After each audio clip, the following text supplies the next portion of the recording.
side for this break. This is LaGrange High Granger football on the Eagle Sports Network. In 1916, Auto Owners Insurance teamed up with local independent agents so customers could get fast, friendly, local service. Bravo! It worked so well, we decided to keep it that way. And 100 years later, we still do things the same way, by teaming up with local independent agents who deliver quality, personal service. Some might call that old school. But then again, maybe everything old is new again. Kind of refreshing, isn't it? Mallory Agency at MalloryAgency.com. For all your insurance needs, it's the Mallory Agency. At Wellstar West Georgia Medical Center, we believe teamwork makes all the difference in your health. We believe that skilled people can achieve higher standards and exceptional results. We believe in a game plan that's focused on patient safety and quality care. At Wellstar West Georgia Medical Center in LaGrange, we believe in life well lived. To learn more about award-winning healthcare, visit wellstar.org/WGMC. Hi, football fans. This is Jonathan Moosemeyer from Glenn Smith in Opelika. We are happy to be a sponsor of high school football. We believe that high school athletics builds character among young people, and we are honored to lend our support. This is a great area to live, play, work, worship, and retire. In our 27th year, we are your Chevrolet Buick and GMC dealer with over 600 new and used vehicles every day. Online at glennsmith.com. Glenn Smith Chevrolet Buick GMC. Get ready to smile. Life costs money, sometimes lots. First Franklin Financial has loans for living. Our Hogansville and LaGrange branches offer personal loans from $300 to $15,000 with payment plans to fit any budget. Stop by and meet the friendly Franklin folk at the location near you. Visit onefc.com to learn more. All loan terms and applicable APRs depend on meeting our underwriting and income criteria for the loan size requested and may require collateral. Georgia Residential Mortgage Licensee number 5656. And welcome back to the Granger pregame show. Time now for Coach's Corner, our weekly conversation with head coach Chuck Gibbs. And Coach, Central rushed for a lot of yards last week, but they were mostly between the 20s. Defense did a good job with the two exceptions, the long touchdown play and then get the touchdown inside the end zone. But other than that, all those yards, and they kept the Lions out of the end zone. Yeah, sometimes you gotta play bend don't break, and we got a lot of injuries on both sides of the ball. And when you're playing with kids that started the season as backups and they go in there, you can take shots, but at the end of the day, it's a matter of how many points can we keep them, from scoring on and putting points on the scoreboard. And kind of that was the defensive mindset. We knew their run game was good. A little concerned that they able to throw the ball, so we knew we weren't going to let them get an easy one on through the passing game, and they got us one on a jet sweep that that might still be running, and then the long one where the quarterback made a great play, and we had a blitz called, and one of the kids didn't hear the blitz, and so again, defense is all about run fits, and you can play great on 98% of your snaps, but it's the 2% you don't play or you don't fit up right, and our region are good enough to get out the door. So, we just couldn't quite hold them to a few enough points to get the win. Of the 14 games, 10 last year and 4 this year, 8 of them have been just one-score games, wins and losses. That's pretty good for the defense, keeping them to one-score games like that. Yeah, when you got a competitive program, you're going to be in football games, and I'll tell you what, I bet they're selling a lot of popcorn in the stands because we don't have the problem with Alabama. Ain't nobody leaving the stadium early at our games. The flip side is, kind of feel like President of the United States, 4 years of this, and I'll be either all white, gray hair, or no hair at all. They keep you on the edge of your seats, and we're still trying to find a way. We're trying to find that missing ingredients to get us over the hump. You talked about the injury ladens. Where are we now with the injuries? Worse than before. We lost A.J. Traylor, our starting free safety, and our ex-receiver. We lost him for the year. Shoulder. Sam Yates to a shoulder. Jonathan Sutton on the one play where, the controversial no call play. He got hit in the back of the head, and they called a blindside block, but he's going to be out with a concussion. Kinsey Rowland starting right tackle, so we lost our tackle and our 3 technique, and then Kinsey Rowland, our starting right tackle, might have torn a meniscus 4 very key players. 2 of them are two-way players. Clay Gibbs went. He went out on the first play, took a shot on the ankle, and so we pretty much pulled him for the game. We're going to see if he can go tonight, but realistically, we lost potentially 4 starters last Friday. Puts us in a bad spot, but we are where we are, and we compete with who we got. I've been telling the kids all week, look, we train together, we fight together, we win together. You fight where you're told to fight, and you win where you're told to fight, and that's our expectation. That's the standard here at LaGrange, and expect that again tonight. Your deal is always alignment, assignment, and effort. And Dylan Orville on the 4th down play, Caleb Ross on his touchdown, showing a lot of good effort. Yeah, and again, you in anything in life, you got to learn to focus and control the controllables. And the one thing that we can control is we can control how much effort we play with. And we know Caleb Ross is he's a special talent when we get him going.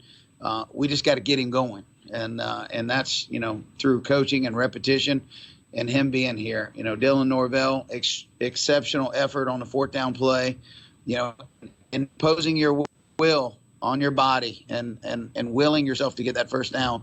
When you start to practice and play with that type of mindset for the whole team, that's usually when you can have those program changing wins, and tonight might very well be those. We're young tonight, and we're gonna see the 2020 Grangers tonight, in a way. And Dylan Norvell, as much as he's meant to us, he's missed the last 2 days of practice. Had a tooth issue and had to get a tooth pulled, and he's been out. Montavious Martin, our young up and coming, should be a Division I cornerback. Got his ankle rolled last week, so he's been out all week. And so we've had an opportunity to bring some freshmen up and get some, sophomore kids that were playing in JV, get them experience. And, tonight's going to be about managing our roster as much as it is about managing the game. Looking tonight to our senior spotlight, Keewan Milton is our senior spotlight. Got a chance to see some the video of him today. Just a heck of a lineman. Tell us about him. Keewan's one that's, kind of been overlooked, through the years. He's been a guy that's, he's a little bit heavy for himself, but, and because of that, his condition is always kind of factored in how many reps he could take, through his sophomore and last year. This year he's really made, turned a corner. I think he's taken almost every practice snap. Had a sublux shoulder that he's played through and played with injury. Keewan's a special soul from a standpoint of, he now has the single squat record at LaGrange. He set it last year at 7 or 6:15, and then 6:25, and then 6:35, and now he's at 6:55. And so he shattered that. He was our Ironman, our lifting award, won the lifting award, and and did so pressing 300 plus pounds and with a bad shoulder, and squatting over 700. He's the one guy that can hit the 1,000-pound club in 2 lifts. Again, he's graded out really well this year at right guard. I think he's up for some postseason honors at that position. He's been none short of dominant. We're going to lean heavy on him tonight and see if we can run the rock right behind him with that size and that heart and that drive. If he can, if he can withstand 4 quarters and play with low pad level, we should have an opportunity to push the pile. Cedartown has one more loss than they had this time last year. In fact, a bigger loss to Cartersville in the last season. What can you tell us about the Bulldogs? The Bulldogs are a mystery. They are the most talented 1-4 team in the entire state. I don't know how. Bremen slipped by them 10-7, and that was similar to our Hampton game. That was just a ground and pound grudge match. They lost 1 or 2 of their starting quarterbacks. Cedartown did.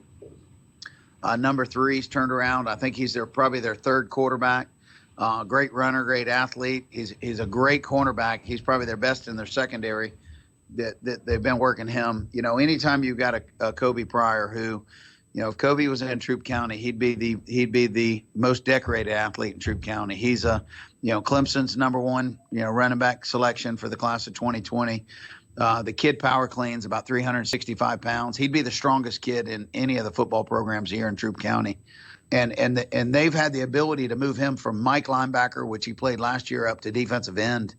And he is a nightmare coming off the edge. They got a sophomore running back that's, again, it's for some reason Cedartown seems to be the Nick Chubb, capital. And man, they are printing out textbook running backs that are, they're primed to go to Georgia, Alabama, or Clemson.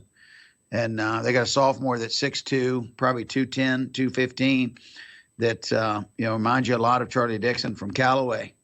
But he's a big-bodied kid that runs heavy, runs downhill. He's on the other side, on the other edge. And so again, with it, the defensive front four, front six are probably as good as we're going to see this whole year.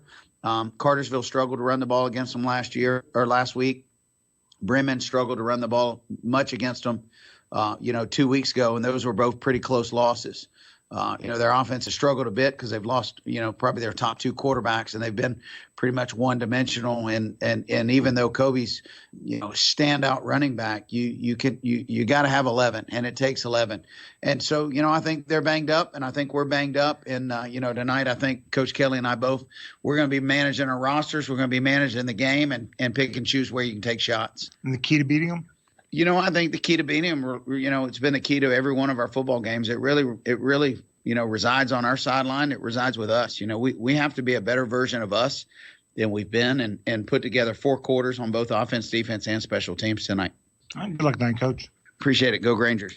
Go Grangers. When we come back, we'll have the starting lineups, the coin toss, and the kickoff. But first, we'll step aside for this break. This is LaGrange High Granger football on the Eagle Sports Network.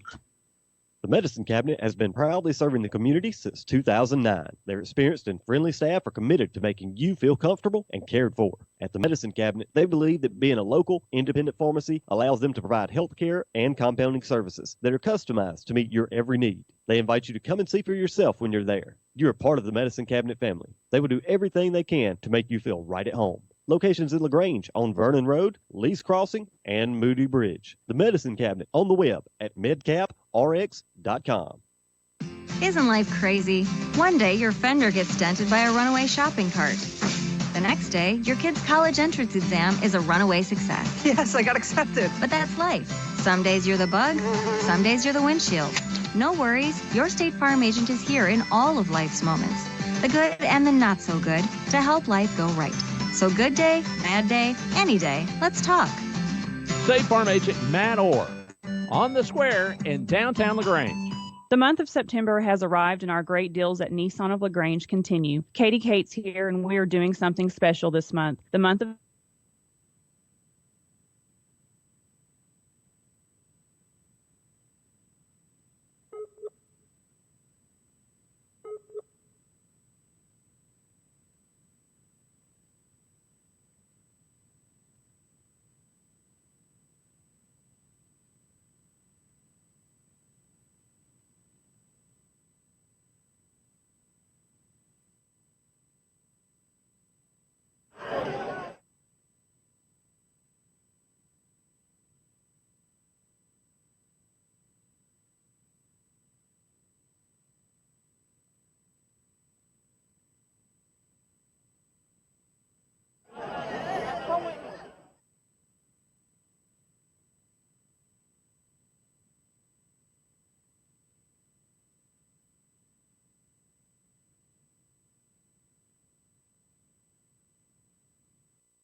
strong through every storm.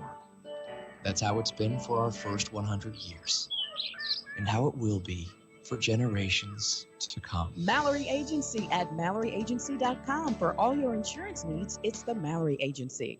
The Medicine Cabinet has been proudly serving the community since 2009. Their experienced and friendly staff are committed to making you feel comfortable and cared for. At the Medicine Cabinet, they believe that being a local, independent pharmacy allows them to provide health care and compounding services that are customized to meet your every need. They invite you to come and see for yourself when you're there. You're a part of the Medicine Cabinet family. They will do everything they can to make you feel right at home. Locations in LaGrange on Vernon Road, Lee's Crossing, and Moody Bridge. The Medicine Cabinet on the web at medcaprx.com. Now back to the field for LaGrange Grangers football on the Eagles Sports Network. Back again here at Doc Ayers Field here in Cedartown, taking a quick look at our scoreboard for today. The Callaway Cavaliers are at Bremen right down the road from us in Region 5 AA action. Region 5 AAA action, we have Sandy Creek is at Troop there at Callaway Stadium, and Cartersville is at Cedartown. Cartersville is at Central Carroll, trying to read my own handwriting here. LaGrange is up here at Cedartown. Should be a good game here between the Grangers and the Bulldogs. Let's step aside for this break. Then we'll have the coin toss. Well, this is LaGrange High Granger football on the Eagle Sports Network. Getting you back into the game is Emory Southern Orthopedics' goal. The full-service orthopedic medical practice features board-certified surgeons, a prompt care center, surgical facility, and physical therapy services. The collaborative medical team at Emory Southern Orthopedics combines with leading-edge orthopedic treatment with proven traditional methods to aid you in achieving an active, pain-free lifestyle. Emory Southern Orthopedics, getting you back into your game. State Farm, Kathy here. Hey, it's Mike. My team just pulled off the biggest upset ever. Nice, Mike. And some fans are getting crazy. They even flipped over a car. What? Turns out it's my car, though. Oh. But I don't want to be upset right now. I want to know State Farm's going to take care of this, right? We got you covered, Mike. Yes! Woo! Go with the one that's here to help life go right. State Farm. Your State Farm agent is Matt Orr on the square in downtown LaGrange.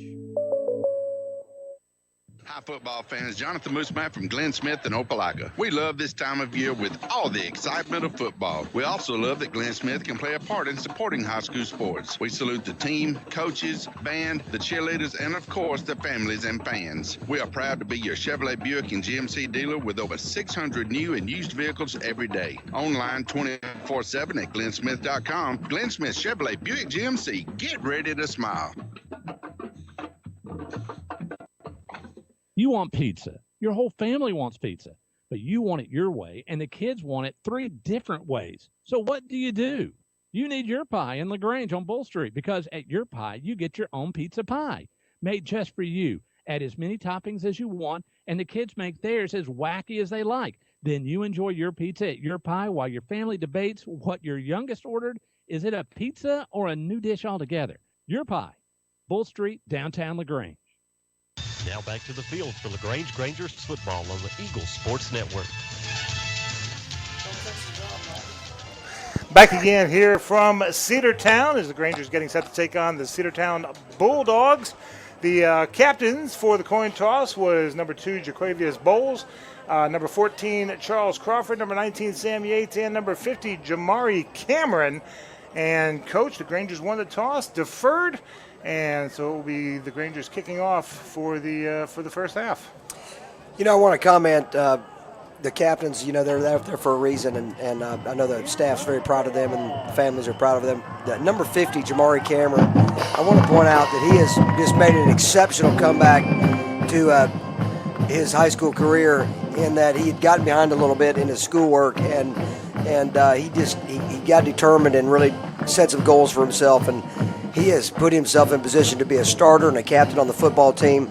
I could not be and just want to sing his praises for changing his life around, getting his goals and his priorities set, and now he's leading our football team and just doing a great job. And I just got to point that out, that those successes, we have to recognize those, and he is right now winning in the academic classroom and as an attitude. And I'm just awesome to see him be a captain. He's going to be a future senior spotlight. This is something new we started doing this year where we spotlight a senior.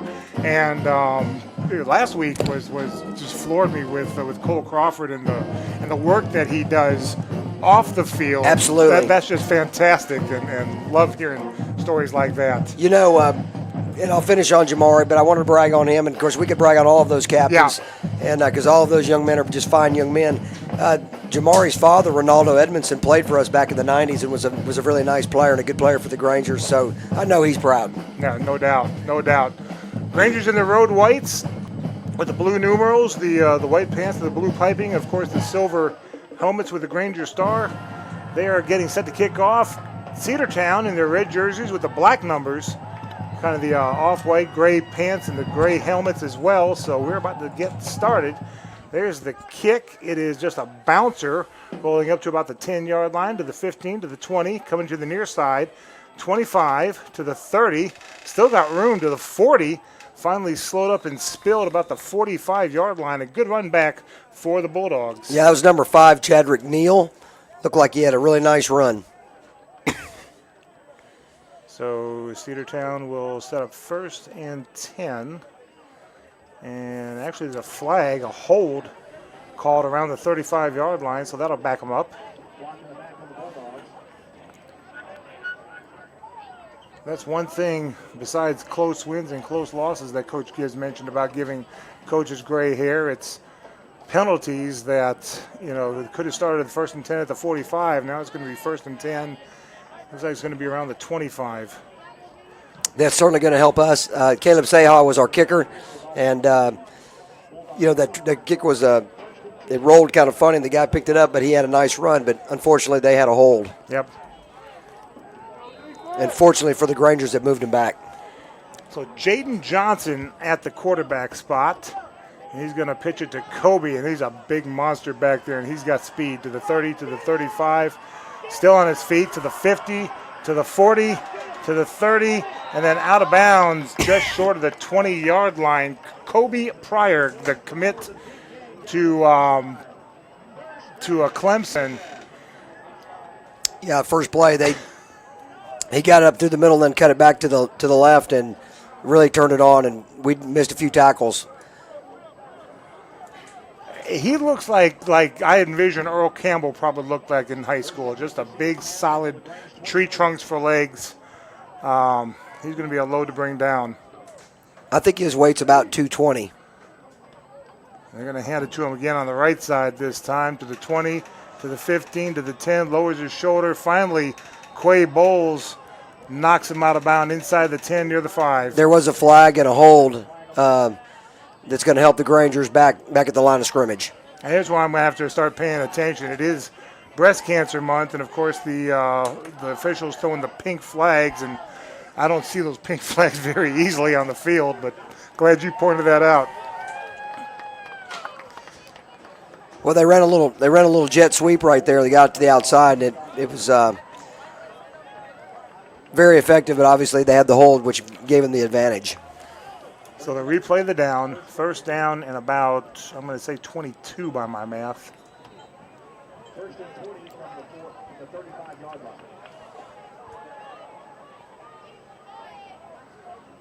One receiver to the right side, 2 left.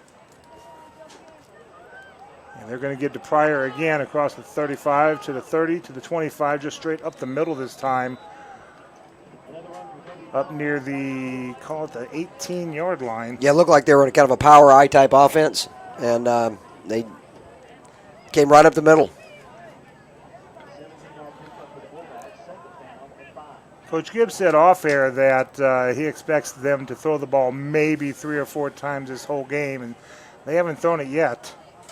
2nd down, 2 receivers left, no score, opening drive of the game. And this time they're going to hand the ball off, and Bowles and trying to catch a number 31 for the Grangers. I don't have a 31. No, somebody must be in a different jersey, but that was definitely Quay Bowles. Yep.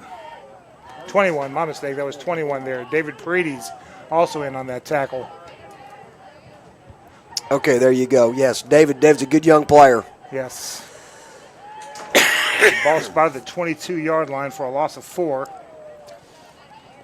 3rd down and 9. 2 receivers right, 2 left.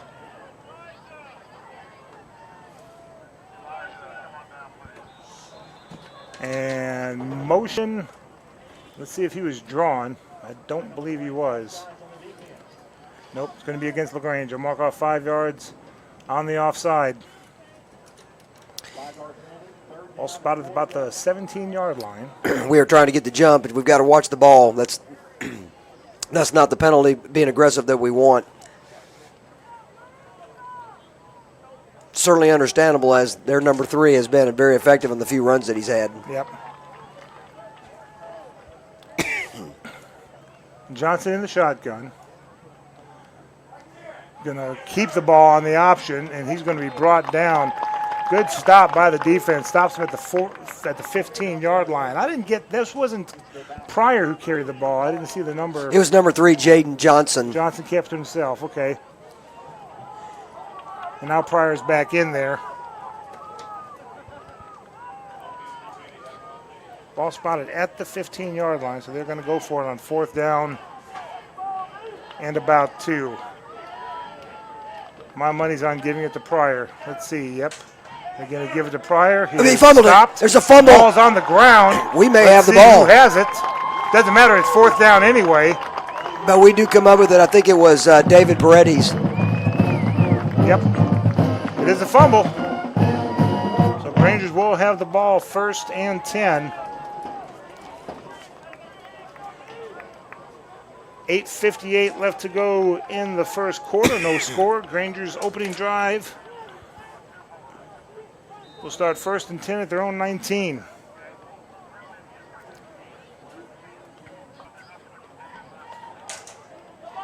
Rangers come to the line of scrimmage with 2 receivers to the right side, 1 split off to the left, and Crawford in the shotgun. Crawford takes a snap, hands it off to Kale Gibbs on the left side, and he is, it looked like he may have lost his balance, then the rest of Cedartown cleaned it up. About a yard gain, yep, to the 20. It's good to have Clay back. You know, Clay's been on the injured list with his ankle, and you know, we know that Clay is the coach's son, and Clay is Hawaiian for Charles. Yep. Yeah, I made the joke last year that Kale is Hawaiian for Charles and Chuck is American for Charles. Charles being an English name, but high snap.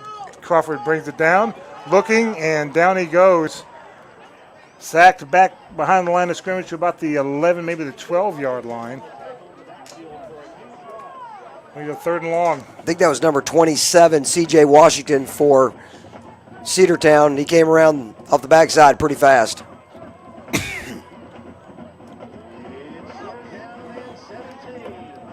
They basically run a typical 4-3 or a 4-3 defense. Looks like they're set up in a 4-3 here. 2 receivers left, 1 right.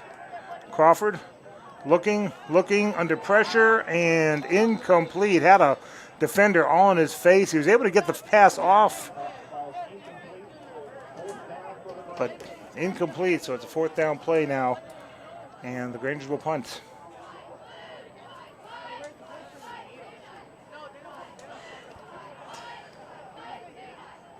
I think the ball's on about the 12-yard line, Mike. Yep. They had good pressure on us. Charles got rid of that ball. It was smart play by him. Charles back to punt, standing just inside the end zone. Good snap. Good punt. And it goes out of bounds. Let's see where they spot it. Referee keeps moving up, and they'll spot it at the 39-yard line inside Granger territory. And they're about ready to start again, so we'll just keep it right here instead of going to break.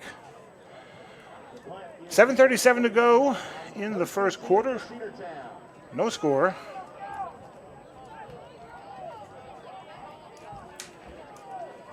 Cedartown starting inside Granger territory. I hadn't kept up with it this year. Yeah, I have to go back and look at my drive charts, but there was one year where I went back and it was like 75% of the time when you start a drive inside the opponent's territory, it winds up in points. Let's hope that doesn't happen here. 3 receivers right, 1 left.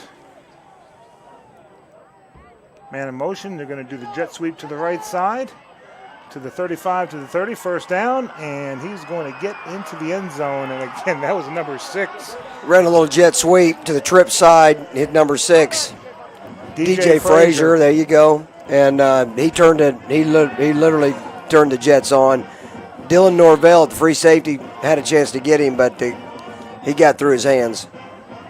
We saw number 6 run on a jet sweep for a touchdown for Central last week, and a number 6 doing it this week. Waiting for the extra point. Good snap, good spot. The kick, it is up, it is on its way, and it is good. Timeout on the field, 7:24 left to go in the first quarter. It is Cedartown 7, LaGrange nothing. We'll be back after this 1-minute break on the Eagle Sports Network. My whole business just went up in flames, but my agent was there before the fire was out. We started a plan. I've got 25 employees who could be out of a job if we didn't get this place running again. My independent agent and auto owners insurance, they made sure we didn't skip a beat. I mean, we didn't miss a single payroll. That's incredible. For whatever lies ahead, we're always there.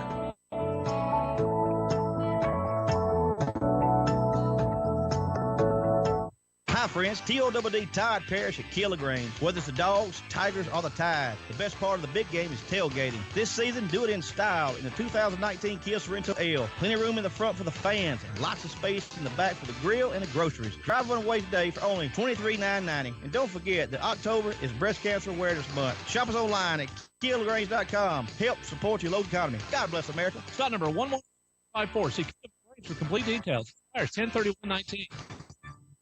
Now back to the field for LaGrange Grangers football on the Eagle Sports Network. One play, 39-yard drive for the Bulldogs. And it is 7-0 Cedartown right off the jump. There's the kick. High kick, not very deep. Fielded about the 25-yard line. And trying to see who that was. That is 34. That was Cole Crawford. Yep. Cole did a nice job. He elected to not take the fair catch. It was a little more of a sky kick, Mike. Yep. And he did a good job of receiving that and getting a few yards upfield. So to about the 28-yard line. 1st and 10. Cole certainly showed that he had good hands last game. And, yeah, he did. And, it's nice to have some sure hands. So let's see if we can get some things started offensively right here. As I put on Twitter, Crawford to Crawford sounds like a CPA firm because that combination's money. Nice. 2 receivers right, 1 left.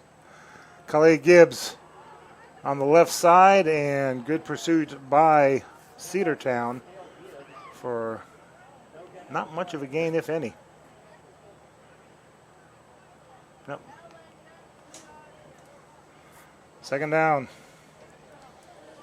Clay had a good offseason. He came in and did a really good job with the Ironman workouts and the Ironman testing. And he's been hampered by some injuries, but he's been a good player this junior year. 1 receiver on the right side, 1 left. Crawford hands the ball off up the middle. He's got good surge, good hole there to run through. Gaining about 5 yards on the carry to the 33-yard line. And that was Calais again. Yeah, he came off of number 55, Will Flowers, and Will looked like he had a pretty good block, and Clay was able to search for a few yards. It's 3rd down and 5. Toyon Boone coming off, getting a breather.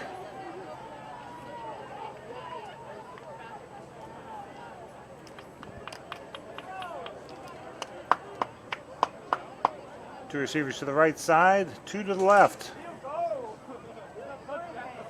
Crawford on 3rd down. Takes a snap, looking, and looks like just a coverage sack. Everybody covered. He was looking on the right side, and of course Cole Crawford double covered over there. Number 52 for Cedartown penetrated the lane, and was able to bring him down. Their defensive backs had done a good job covering us because we had nobody break open. Charles did have a minute there to get something off, but they covered us well. Sack brings it back to near the original line of scrimmage, 4th down.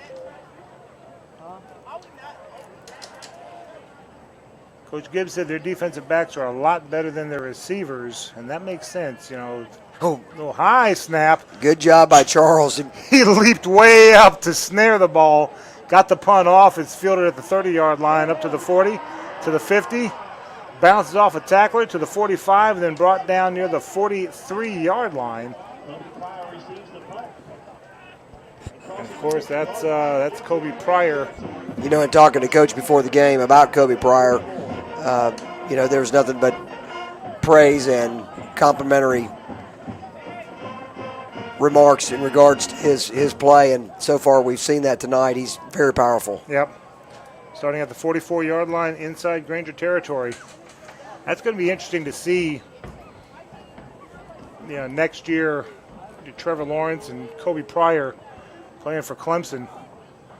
Pryor this time, oh, nice stop at the 45-yard line. That's going to be a loss of 1. Pryor losing yardage. Well, it looked like our defensive line held the ground, which allowed our linebackers, 21 and 2, to penetrate the gap, and they did a nice job. David Paredes and Quay Bowles. They're a pretty good tandem. Yes, very much so. 2nd and 11. 2 receivers left, 2 right. Back to pass, rolling out to his right, looking for somebody to dump it off to. He does, he's open. Wow, 35-30, 25-20, and brought down inside the 20.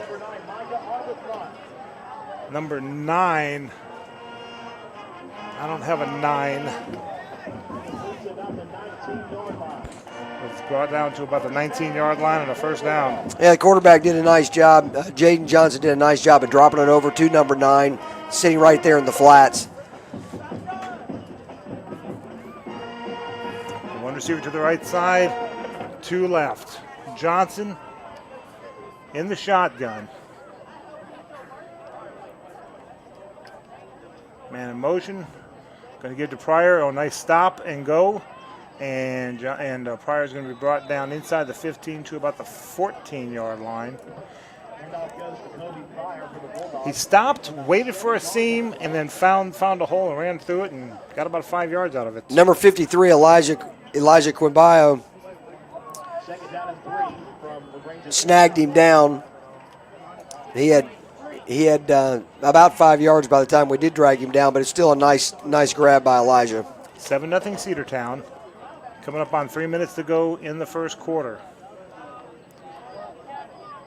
Johnson rolling out to his right, looking for someone to throw it to. And did he catch it? Yes, he did.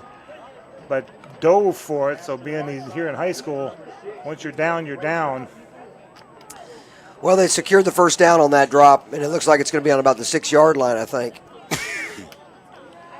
Had so many home games, I'm looking for the sticks on that far side, and the sticks are actually on this side. You're all right, about the 6, so a fresh set of downs, 1st and goal from the 6 for the Bulldogs. 1 receiver left, 2 right. Johnson going to hand the ball off to Kobe Pryor, lowers his shoulder, bowls his way in, touchdown. Actually, that's 27. C.J. Washington with the carry, Yeah, they just went off tackle right there to the right side and earned the 6 yards. 13-0 with the PAT pending. Go ahead. Number 43 is their kicker. We're waiting to get an updated roster. Actually, it's 47, Jorge Pelnado. Extra point attempt is up, on its way, and good. 2:45 to go in the 1st quarter. It is Bulldogs 13, Grangers nothing. We'll be back after this 1-minute break on the Eagle Sports Network. Kemp's Dalton West Flooring, your locally owned and operated flooring professional since 1977. With a huge inventory of hardwood, tile, carpet, area rugs, and vinyl flooring, add the wonderful installation crew that gets the job done right, and you'll enjoy your flooring for years to come. So drop in and pick out your flooring, and they will measure your home and give you a free estimate quick. Kemp's Dalton West Flooring, located at 1287 Lafayette Parkway in LaGrange, or on the web at daltonwest.com. And like Kemp's Dalton West Flooring on Facebook and Instagram.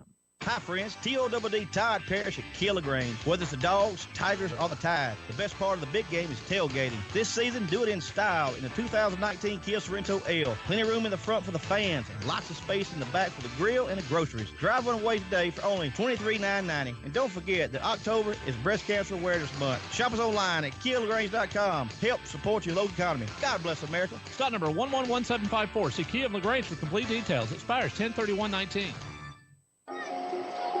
Seems just like yesterday. He was running around the backyard playing football with his little brother, dreaming about the big game. Now he's here. He worked hard to make the team, and he's ready to take the field. And at Synovus, we're here to cheer him on. From meeting your personal and business banking needs to pulling for the hometown football team on Friday nights, we're proud to be a part of our community. We're Synovus, the bank of here. Member FDIC, Equal Housing Lender. Now back to the field for LaGrange Grangers football on the Eagle Sports Network.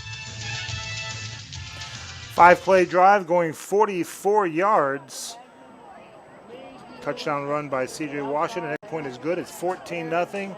Now on the kickoff, there is a flag on the return, and let's see what the referees are discussing.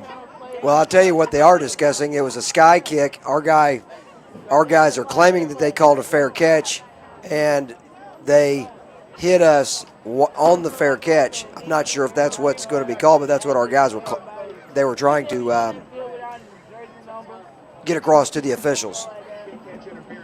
Yep, and that's what the PA announcer says, kick-catch interference. I had to learn a lesson my first year doing the radio. We were on the web, and Dad was listening up in Milwaukee, and it was against Noonan. And the Grangers had a sky kick, but the Grangers received it 15 yards, and they called kick-catch interference. And I said, there's no way, because it went beyond 10 yards. Right. Dad, who officiated for 30 years, high school and junior college, he called me, and I got home that night, and he says, look up the rule. I found out in high school they also has to either hit the ground or hit an opponent. The kicking team just can't catch it in the air. And that's where I learned, you know what, I better learn the rules if I'm going to say this on the radio. Yeah, absolutely. Well, good lesson by good old Dad. Yep. And look, the football rules, and each year they have different twists and changes, so sometimes you do it. But this was a standard interference we clearly were interfered with. Yep. And the Grangers will start off 1st and 10 at the Cedartown 49. 2:43 to go. 2 receivers right, 2 left. Charles Crawford back to pass, looking, firing just over the head of Cole Crawford. Crawford pounded at the 30-yard line after the ball went over his head. Ball falls harmlessly to the turf, 2nd down. Just a little bit high right there. Cole has made some really nice catches. Cedartown's defensive backs did a nice job of making him feel pressure. Yep. 2nd and 10, 2:32 to go in the first quarter. Grangers trailing 14-0. Grangers have 1 receiver to the left side. Crawford looking, and over the head of Cole Crawford once again near the 40. Just a hair too high. Yeah. He was open, though. We had a flat with a down the seam hash kind of pressure on a route scheme, and he had the right read. The pass, the drop pass was just a little bit high. Yep. All right, here we go. It's 3rd and 10. Let's go, Grangers. Got 3 to the near side. Strong side is the near side. Back to pass. Charles made a man miss, but He pump faked. One of the defenders jumped up in front of him to block the pass. He pulled the ball down, but then a couple other defenders got to him, and Crawford sacked for about a 3-yard loss. And that brings up the punting team. Well, their defensive line, Coach told us coming into the game that those 4 guys up front were really, really special. Yep. And everybody they've played have said that those guys are a handful, and you can see that they are. They are very fast, very physical, and we're touching them, but we're not slowing them down much. Well, LaGrange has also been bit by the injury bug. There's a few offensive linemen that's not out there, unfortunately. Good snap. There's a fake. Caught at the 45, but he's going to need a lot more to get the first down, and Calais not going to get it. He's going to get to the 48-yard line, and Cedartown will set up 1st and 10 there. Well, that was worth trying right there. Yeah. We had a nice look at it. They closed the gap on us. We were only able to get a couple yards past the line of scrimmage, the original line of scrimmage, rather. So let's see what we can do on defense. Cedartown with the ball, 1st and 10, their own 48-yard line. Kind of figured that was going to happen eventually with Charles Crawford also punting. Something else for the teams to worry about later on down the road. Well, Charles is having a good year. Yes. And he's been a mighty warrior so far. 1 receiver to the left side, 3 to the right. Johnson rolling out to his right. He's going to keep it himself. Gets a good block, gets across the 50, and then dropped about the 45-yard line. 2nd down. Inside Granger territory. We'll give you a station identification. We'll get that to you as quick as we can. Alongside Coach Mike Pauley, I'm Michael Buchanan. Our producer is Ronnie Kay. Our board operator is Dell Poole. Glad to have you with us here from Cedartown, where the Bulldogs are leading 14-0. 2 receivers right, 2 left, and the little first down the easy way. Hard count by the quarterback. Granger's bit, and they're going to get caught with the offside. That is our 2nd penalty of the night, and both of those penalties have been defensive offsides. Yep. We're trying to be aggressive, but we've got to be disciplined. Fresh set of downs for the Bulldogs. 1st and 10 from the Granger 40. 1 receiver left, 2 right, 3 right. All bunched together on the short side, the far side. Johnson back to pass. Looking. He's got time. Now he's under pressure, rolling out to his right. Nobody to throw it to, so he's going to throw it out of bounds. I should know this rule, but he ran outside the tackle box, and but there was no receiver nearby. I'm wondering if they're going to be calling, intentional grounding. Yeah, that's what it was. I'm about to say, Dad told me there is no tackle box in high school, and that is the case. So they're going to back it up. And I guess it's from the spot of the foul because it amounts to a 13-yard penalty from the line of scrimmage. They'll back it up to their own 48.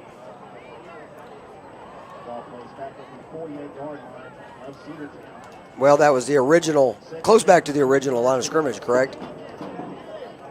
Yeah, the original line of scrimmage was the Granger 40. Excuse me, they had gotten the first down. Yeah. All right, here we go. 2 receivers right, 2 left. Johnson takes the snap. He's going to give up the middle, who's stopped. A whole host of Grangers stopping him, including starting with number 53 for the Grangers, Elijah Quambayo.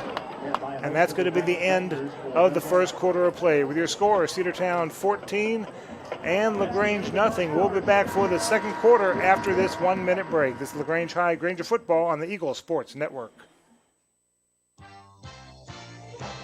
You're listening to an Eagles Nest Incorporated station, Eagle 102.3, WELR FM, Roanoke, LaGrange. There's a secret to beating injuries or ailments. Get the right team. Emory Southern Orthopedics' well-trained, experienced doctors, nurses, and staff are that team. These teammates listen and understand your specific condition and provide high-quality hometown care that will get you back into your game. For more information about Emory Southern Orthopedics team, visit www.southernorthopedics.com. The month of September has arrived and our great deals at Nissan of LaGrange continue. Katie Cates here and we are doing something special this month. The month of September is Childhood Cancer Awareness Month and we are going gold all month long. During September, Nissan of LaGrange will donate $50 for every car sold to the Rally Foundation. With cancer being the #1 disease killer of kids in America, we must do all we can. I encourage everyone to go gold this month and visit Nissan of LaGrange for a great deal and a great cause. Nissan of LaGrange, your friendliest hometown dealer. Now back to the field for LaGrange Grangers football on the Eagle Sports Network. Third down, Cedartown on their own 47-yard line. They need the Granger 30. And they're just going to take a quarterback draw here. Fake the handoff to Washington. Johnson kept it himself, and he'll get to the 49. But that's it, fourth down. It looked like Mitchell Purdy, number 15, was in on that tackle. We also had Quimbayo in on that tackle. Number 53. A host of Grangers that did a good job. They did a good job of stopping the line of scrimmage. So fourth down. Bulldogs back to punt.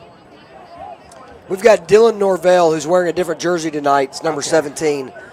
Dylan has been number 13, but he's wearing number 17 tonight, Mike. I'm going to put that up on my roster here, and Norvell is going to field it. He's going to try to get that right side. He does get away from one tackle. He turns the corner. He gets up near the 20-yard line. Actually, going to say he's out of bounds about the 16-yard line. Number 10, Charles Miller, was set on a path to help free up a block, and he did a good job of not getting a penalty. Yeah. And Dylan did a nice job of sidestepping and getting a few yards upfield. First and 10 from the Granger 16-yard line. 11:09 left to go in the half. Granger's trailing 14-0, but they got the ball.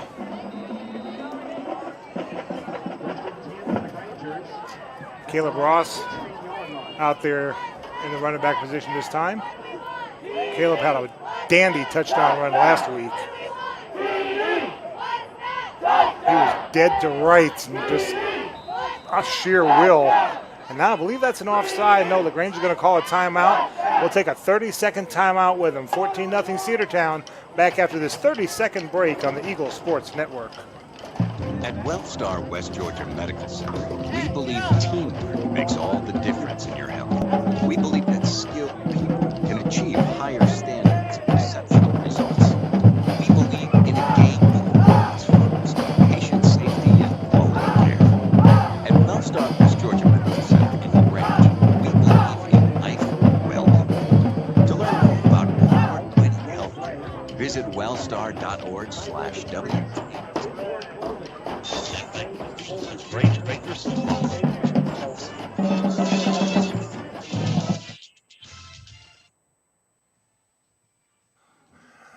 11:09 left to go in the half. Granger's coming out of a timeout now. First and 10 from their own 16-yard line.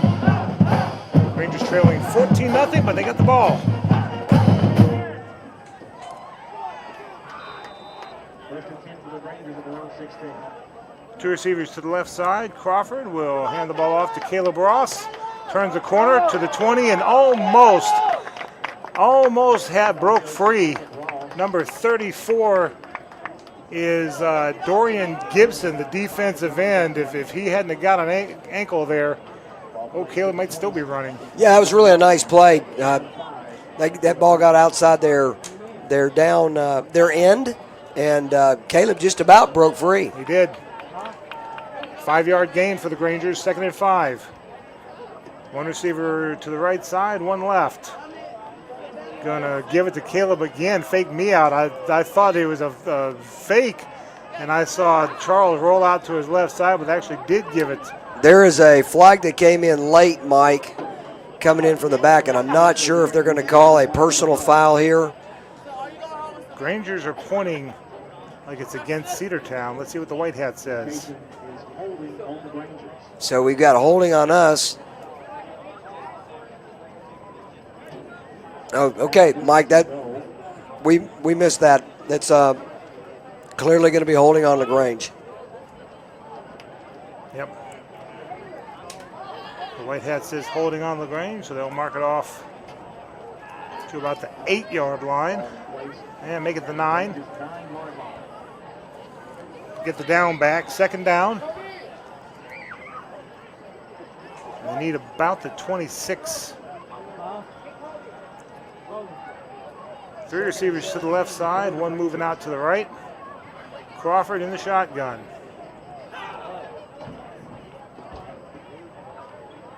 Going to fake to Ross. Crawford's going to keep it himself and through the hands. Well, you know, that ball was tipped. Dylan Norvell was the intended receiver. It wound up going through his hands, but I think that ball was tipped before it got to it, made it hard to catch. Yeah, it might have been. It was a tough ball to catch anyway on the angle. Charles was trying to read that flat wheel route and dropped that ball to Dylan in the flats. Andre Canty going out there now. Giving Caleb Ross a breather. 3rd and 17. And Canty's actually going to be in the slot on the near side. 2 receivers left, 3 right. Crawford by himself in the backfield. Looking, and down he goes. Sacked back around the 3-yard line. And that'll bring up a punt. I tell you, that defensive lineman, that was number 27, C.J. Washington, and he got there in a hurry. We knew we were going to be compromised, with their speed. We're going to have to find a way to slow them down just a little bit to give Charles a little more time to operate. Yep. 9:30 left to go in the first half. Cedartown 14, LaGrange nothing. Charles standing with his heels near the end line. Helmet high snap. He gets the ball off. Good punt. It's gonna bounce past the 30. Let's see where they mark it. The 30. Oh, they're gonna say inside the 30. Yeah, I didn't want to contradict you. It was good only in the sense that he got it off and not getting blocked. Yeah. But the ball went hard and high to the right, and. I would love to know the science behind how an official that far downfield knows exactly where the ball goes out of bounds at. I've never been told the science of that, so I'm curious how that works. I think in this particular case, Mike, it's just on the far sideline, and you and I couldn't see it from here because I think it hit and just pushed itself out right out where it is. So from the Granger 23-yard line. And timeout called. We'll take a 30-second timeout with them. 14-0 in favor of Cedartown, starting inside Granger territory. Back in 30 seconds. This is LaGrange High Granger football on the Eagle Sports Network. Yep. Life costs money, sometimes lots. First Franklin Financial has loans for living. Our Hogansville and LaGrange branches offer personal loans from $300 to $15,000 with payment plans to fit any budget. Stop by and meet the friendly Franklin folk at the location near you. Visit onefc.com to learn more. All loan terms and applicable APRs depend on meeting our underwriting and income criteria for the loan size requested and may require collateral. Georgia Residential Mortgage Licensee number 5656. Now back to the field for LaGrange Grangers football on the Eagle Sports Network. Second quarter score, Sandy Creek leading Troop 14-0. And no score between Bremen and Callaway. 14-0 also here, Cedartown leading the Grangers. 1 receiver to the left side, 2 to the right. And quick out pass out of the backfield to the 25-20, 15-10. A lot of speed there, and did he get in the end zone? Yes, he did. He was stopped at the 3 and just got dragged into the end zone. Number 9, don't have a number 9 on the roster, but he got the touchdown. Well, our young cornerback got pushed outside, and they got down the field in a hurry. And quite honestly, it was amazing that number 2 and number 50 from our interior line where the guy's making the tackle on the right there at the goal line, and we weren't able to hold him out. But that was a great effort by 2 and 50. It was. Waiting on the extra point attempt. The kick is up. It's on its way, and it is good. 9:04 left to go in the second quarter. It is Cedartown 21, LaGrange nothing. We'll be back after this 1-minute break on the Eagle Sports Network. Isn't life crazy? One day your fender gets dented by a runaway shopping cart. The next day, your kid's college entrance exam is a runaway success. Yes, I got accepted. But that's life. Some days you're the bug, some days you're the windshield. No worries, your State Farm agent is here in all of life's moments, the good and the not so good, to help life go right. So good day, bad day, any day, let's talk. State Farm agent Matt Orr on the square in downtown LaGrange. Hello, this is Jonathan Moose Matt from Glenn Smith in Opelika. We are proud that we have expanded our lot to an additional 100,000 square feet. We have increased our inventory by over 200 more vehicles. We have the largest inventory ever with over 600 vehicles for you to choose from. Chevrolet, Buicks, and GMCs plus pre-owned vehicles. In our 27th year of serving East Alabama and West Georgia. For the best prices around, come to Glenn Smith Chevrolet Buick GMC in Opelika. Get ready to smile. Now back to the field for LaGrange Grangers football on the Eagle Sports Network. 9:04 left to go in the second quarter. Grangers trailing 21-0, but they're going to receive this kickoff. Fielded about the 24-yard line to the 25. Gets up to about the 28-yard line. And don't forget, Granger football is indeed brought to you by Glenn Smith Chevrolet Buick GMC in Opelika. As my friend Moose Map says, get ready to smile at glennsmith.com.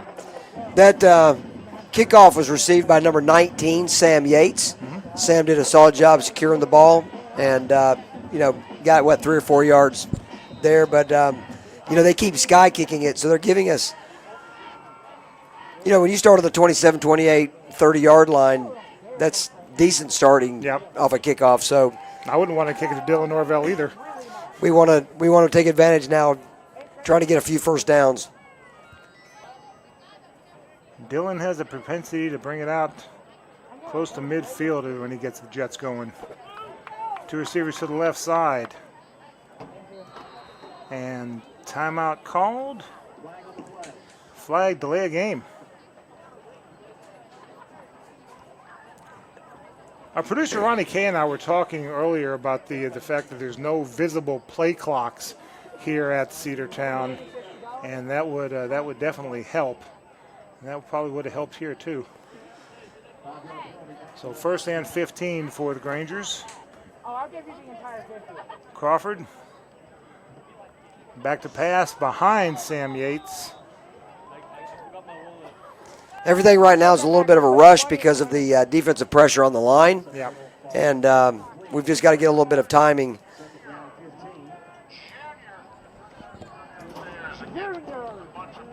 When you don't have that play clock on the field, you've got to, and they probably have this down there, but you've got to have that stopwatch running so that you're very aware of the time. So that's always a challenge. Yep. So 2nd down and 15. 1 receiver to the left side, 1 to the right. Looks like they're moving the tight end over to the right side. And we had some movement, I think, off the left tackle from number 55, Will Flowers. So we're going to get backed up 5 yards for that.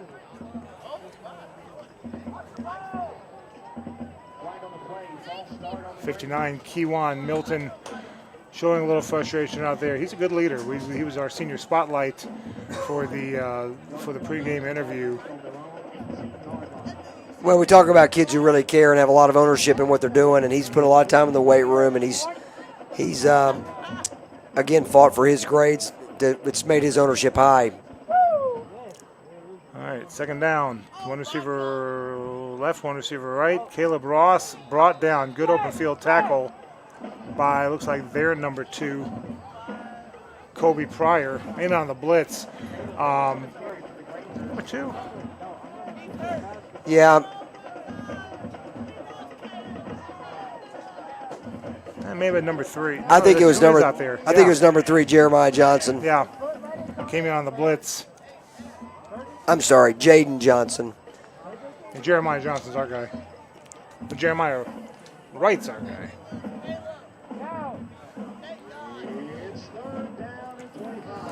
So 3rd and 25. Crawford rolling out to his right under some pressure, looking for someone to throw it to. And he unloads it and incomplete at the 25-yard line, intended for Sam Yates. I think the pressure was from number 36, Taylor McCauley, but let me look and see. Maybe 34, sorry, Dorian Gibson, the defensive end. That'll bring up 4th down.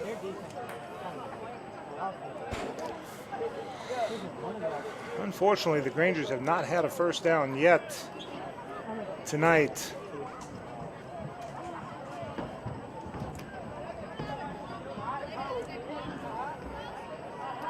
Crawford with his heels on the goal line. Waiting for the snap, helmet high snap, he gets it down, he gets it off.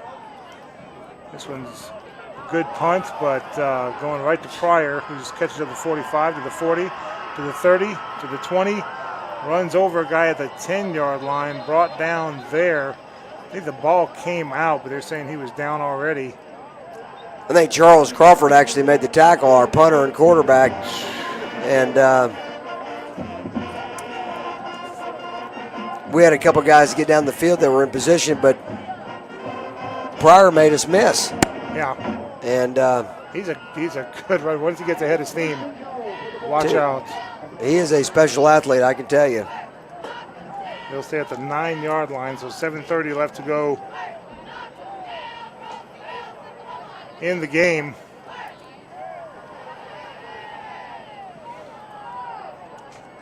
Coach Gibbs said he's better than Tank Bigsby.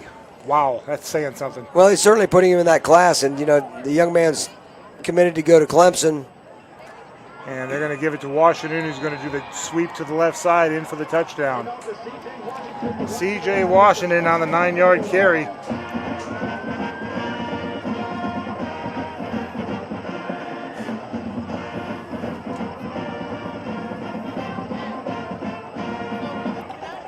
They said they really, quote, don't have anybody who can catch the ball very well for Cedartown. They don't need to. They're running the ball very well.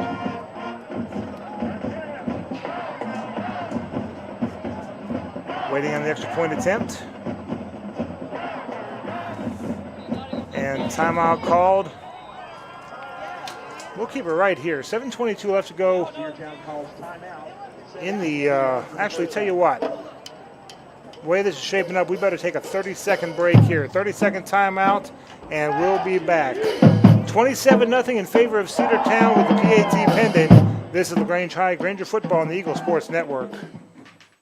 The month of September has arrived and our great deals at Nissan of LaGrange continue. Katie Cates here and we are doing something special this month. The month of September is Childhood Cancer Awareness Month and we are going gold all month long. During September, Nissan of LaGrange will donate $50 for every car sold to the Rally Foundation. With cancer being the #1 disease killer of kids in America, we must do all we can. I encourage everyone to go gold this month and visit Nissan of LaGrange for a great deal and a great cause. Nissan of LaGrange, your friendliest hometown dealer. Now back to the field for LaGrange Grangers football on the Eagle Sports Network. Extra point attempt for Cedartown. The kick is up. It is on its way, and it is good. 7:22 left to go in the half. It is Cedartown 28 and LaGrange nothing. We'll be back after this make the 30-second break on the Eagle Sports Network. Parish, LaGrange. Whether it's dogs, tigers, or the Tide, the best part of the big game is tailgating. This season, do it in style in the 2019 Kia Sorrento L. Plenty of room in the front for the fans and lots of space in the back for the grill and the groceries. Drive one away today for only $23,990. And don't forget that October is Breast Cancer Awareness Month. Shop us online at KiaLaGrange.com. Help support your local economy. God bless America. Stock number 111754. See Kia of LaGrange for complete details. Expires 10/31/19. Now back to the field for LaGrange Grangers football on the Eagle Sports Network. I still have 14-0 for Sandy Creek over Troops, the second quarter score. And I don't have an update on this. Still a first quarter score is Cartersville 3, Central of Carroll County 0.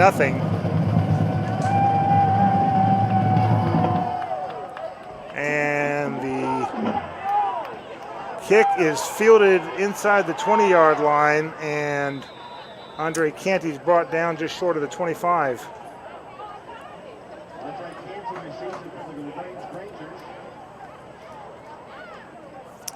All four touchdowns for Cedartown came on drives that started inside Granger territory. Yeah, that I was a little surprised that Andre let that ball drop to the ground, but it fell kind of right in between where the guys were, and they'd been kicking the sky kick. So we were fortunate that it had a good bounce, and Andre was able to secure it. So the Grangers 1st and 10 from their own 22. 2 receivers right, 2 left. Crawford back to pass and leading Dylan Norvell just a little bit. Out of bounds, and 2nd and 10. The defensive pressure has caused us to have to rush a little bit, and it's made it difficult to make those little simple little out passes. Looked like Sam had done a wheel route from behind. They got behind the safety, but Charles didn't have enough time to really make that reaction.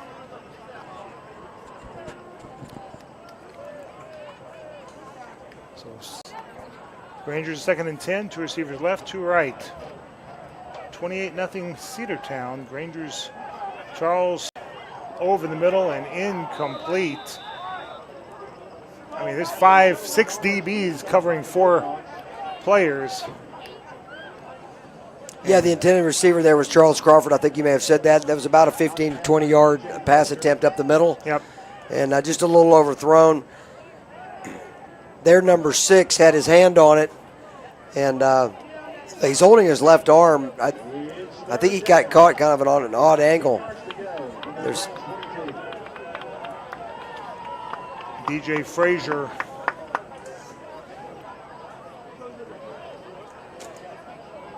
And we're going to hand the ball off. Oh, big hole. 30, 35. Brought down. Caleb Ross right there at the 35-yard line. Going to move those chains. All right, we got our first down. Nice job by Caleb. Good job setting up the hole up the middle.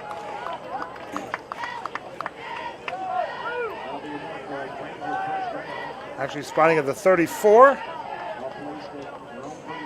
You had Tredarius Moses and Kewan Milton kind of leading the blocks for Caleb.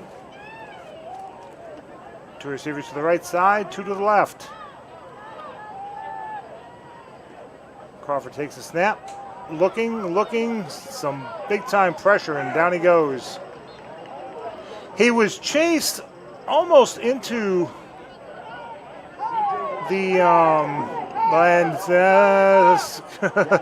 little jawing going on, and one of the Grangers wisely pulling back the teammates, and now a late flag coming in.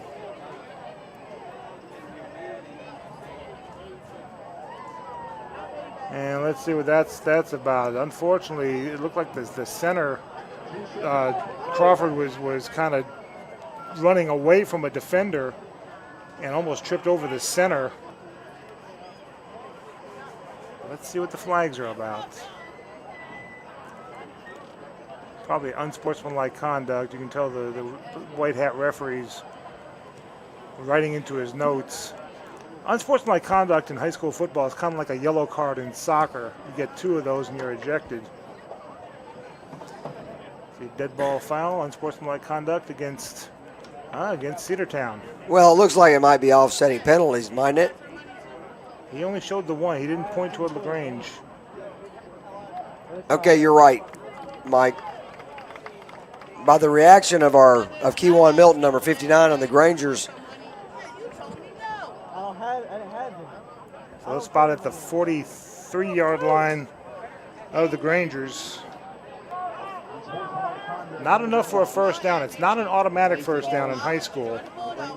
So it'll be 2nd and 1. As I understand it, the only automatic first down in high schools now are all the roughings, roughing the passer, roughing the snapper, roughing the holder. All the roughings are the only automatic first down. So it's 2nd and 1, 3 receivers right, 1 left.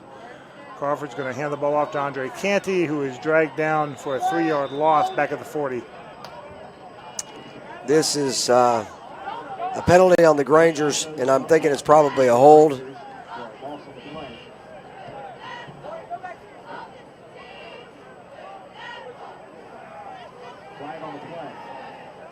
Be interesting to see if, well, yeah, it's 3rd down, so they'll take that. Yeah, waiting for official word from the white hat, but the referee with the ball is about to step it off is facing toward the Grangers, so it will go against LaGrange. And there it is, hold against LaGrange, officially from the head referee. So spotting the ball back at the 29-yard line. Well, that hurt us. That hurt us right there because it was 3rd and 1.5 yards, wasn't it, Mike? Yep. Now we've got a 3rd and 15 play. 2 receivers to the right, 2 left. Charles back to pass, under some pressure, down he goes. Just held the ball too long because the defensive backs seem to be doing a good job. Yeah, the play was the right defensive end, number 41, David Sanchez, got outside of our offensive tackle, and they tackled Charles for the loss. 5-yard loss back to the 24. 4th down for the Rangers. The 4th down, Grangers back to punt. Charles Crawford standing at the 10 and a whistle blown. I don't see a flag. Now there's a flag right here in front of us on the 40-yard line, but I'm not sure what's. Flag on the play. Surely not delay a game. 12 men on the field for the Bulldogs. So instead of 4th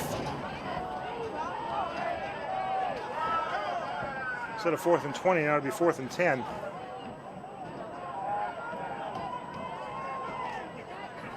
No, it's about 4th and 15. Inside of 8 minutes to go in the half, it is Cartersville 3, Central nothing.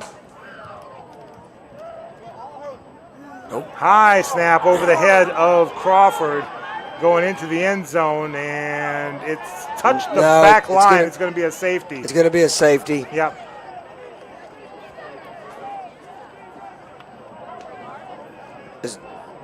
So a bad snap resulting in a safety. And it is now 30-28 in favor of Cedartown.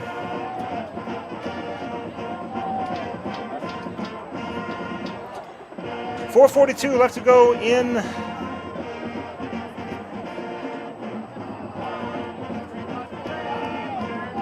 half. And Cedartown leading 30-0.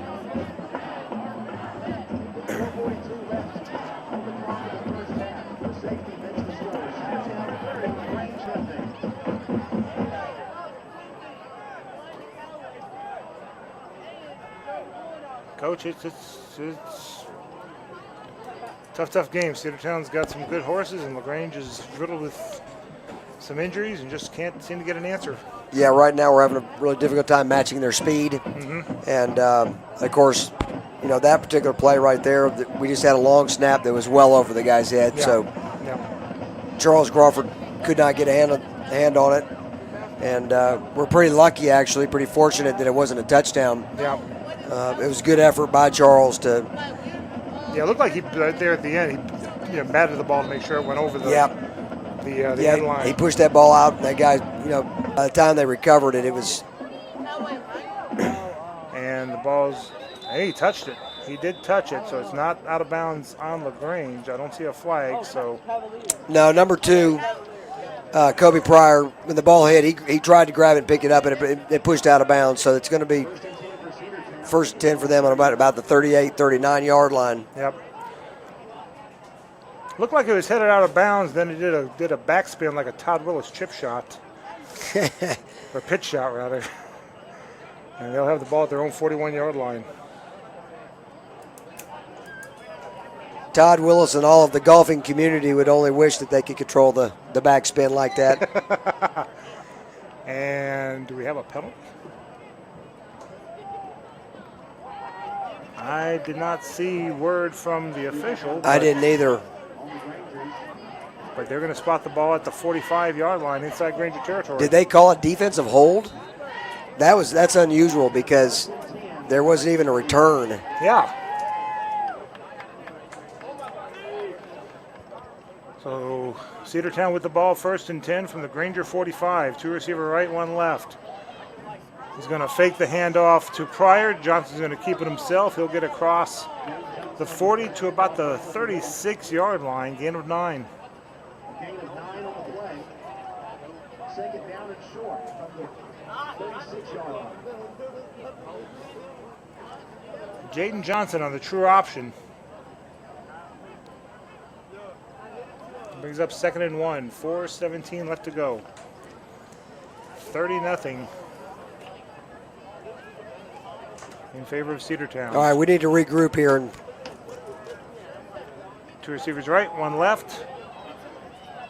Gonna pitch to the back to the 35-30, 25-20, still on his feet.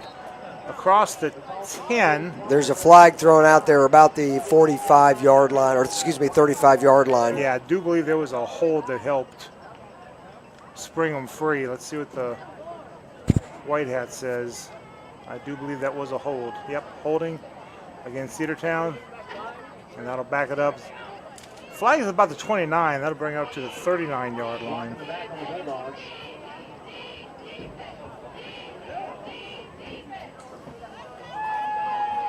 And will remain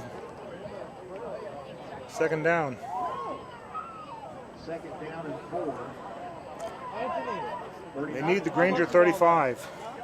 How much was all that? I said, how much I'll tell you what, Kobe Pryor, number 2, is all of what he has been said to be. Yep. We need to stay low. We got to pass out. Quick out pass to the flat, yep. And Frazier dragged down, and a Desmond Dunlap type tackle popping the hips, bringing him back. They'll give him forward progress to about the 32. And that'll be enough for the first down. Well, Quay Bowles tracked him down. The guy made a nice catch right there, and it was just good effort by Quay, even though they got the first down. Remember Desmond getting flagged for that in the Fayette County game, but no flag here. First and 10 for Cedartown at the Granger 32. Two receivers left, one right. And they're going to pitch it to Pryor. Pryor at the 35, trying to turn the corner. He does, then run out of bounds near the 30-yard line. They were in a little bit of an offset eye. They've run that formation several times, and pitching the ball back to Pryor. Our guys did a pretty good job of penetrating, and forced him to have to just keep sliding to the left and wide or to the defensive right. Held him to only 2 yards. Second and 8. All right, we need to make this a third down long play. So we need to get a stop. Two receivers right, two left. Johnson in the shotgun, looking to pass, firing it over the middle and incomplete. Quay Bowles in on the coverage. And the ball falls harmless into the turf, 3rd and 8. Exactly what you said we needed. Yeah, that really helped. It looked like we had help from Dawson Jones, number 9, Quay, number 2. Freshman cornerback, number 30, Jeffrey Sims, making his debut tonight, and he was in good position that night in that play. So good defensive coverage. We also had good penetration. It looked like we pressured the quarterback pretty well right there. 3rd and 8. Thad Dixon was the main lead on the pressure. 3 receivers right, 1 left. And under a world of pressure, just throws a prayer up there, and Kobe Pryor comes down with it, the 15, to the 10, to the 5, and touchdown. Seemed like he was unaccounted for. How Johnson is able to get that ball off, I don't know, because he was under a world of pressure. He just threw the ball up there, and Pryor was able to come down with it and get in the end zone. Yeah, they got behind our linebacker core in front of the free safety right there in the middle of the field. And then Kobe Pryor made a really big league move to sidestep a couple guys. And I got to tell you, his running ability is remarkable. An extra point on his attempt is up, and it is good. Time out on the field, 2:35 left to go in the half. It is Cedartown 37 and LaGrange nothing. We'll be back after this 1-minute break on the Eagle Sports Network. Getting you back into the game is Emory Southern Orthopedics Gold. The full-service orthopedic medical practice features board-certified surgeons, a prompt care center, surgical facility, and physical therapy services. The collaborative medical team at Emory Southern Orthopedics combines with leading-edge orthopedic treatment with proven traditional methods to aid you in achieving an active, pain-free lifestyle. Emory Southern Orthopedics, getting you back into your game.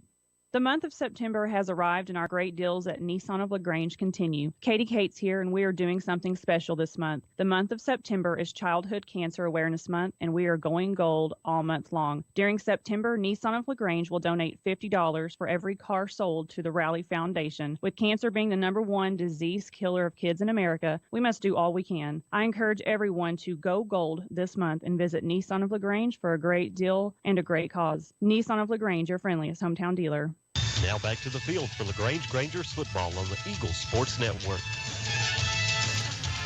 Sky kick muffed by a Granger. Big pile there around the 32-yard line. Have not seen from the official. Now they're saying Granger ball.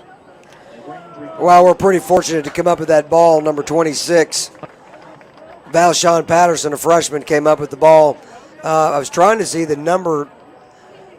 Was it number 30 that didn't catch it clean? I think it was number 30, Jeffrey Sims. Freshman. And, they keep kicking that sky kick, but we've got to just secure that ball. So from the Granger 32, 1st and 10. 2:29 to go in the half. Granger's trailing 37-0. 2 receivers right, 2 left. Going to hand the ball off to Caleb Ross, who good penetration by Cedartown brings him down to the 31 for a loss of 1.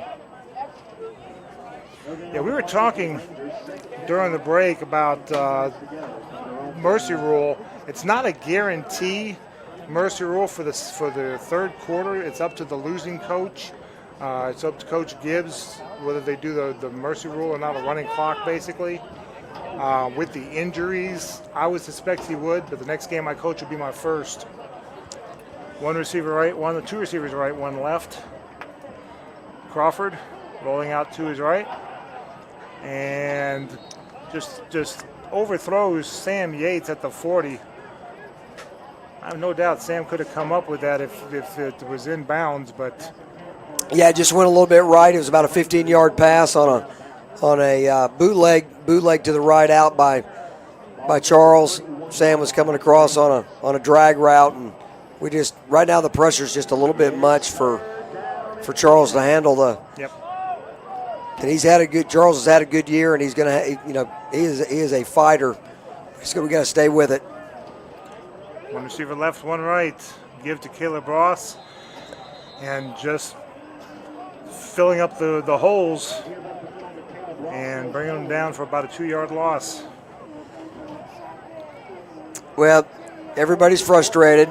They got to keep their cool. Everybody's got to keep their cool. Their defensive line has gotten pressure all night. They're doing a really good job. Back in for the Bulldogs is number 2, Kobe Bryant. 2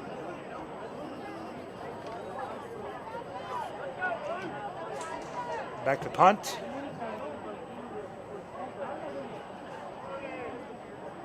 Is Crawford. I wonder if Caleb might have injured his hand or something, because he was. Looks like he's going back to the locker room. 1:07 to go. An illegal motion against LaGrange. Just going to back it up 5 more yards. To the 23-yard line.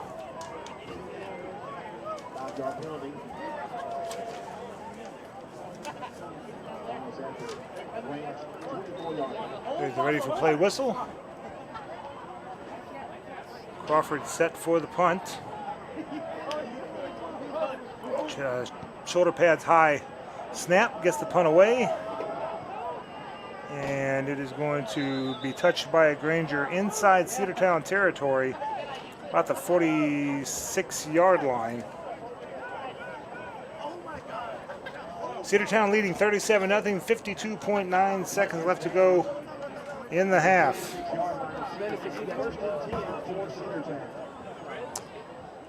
We've got to hang on right here, Mike. It's right now it's just all Cedartown, and we've got to just stay low, dig in, and we've got to figure out a way to work together.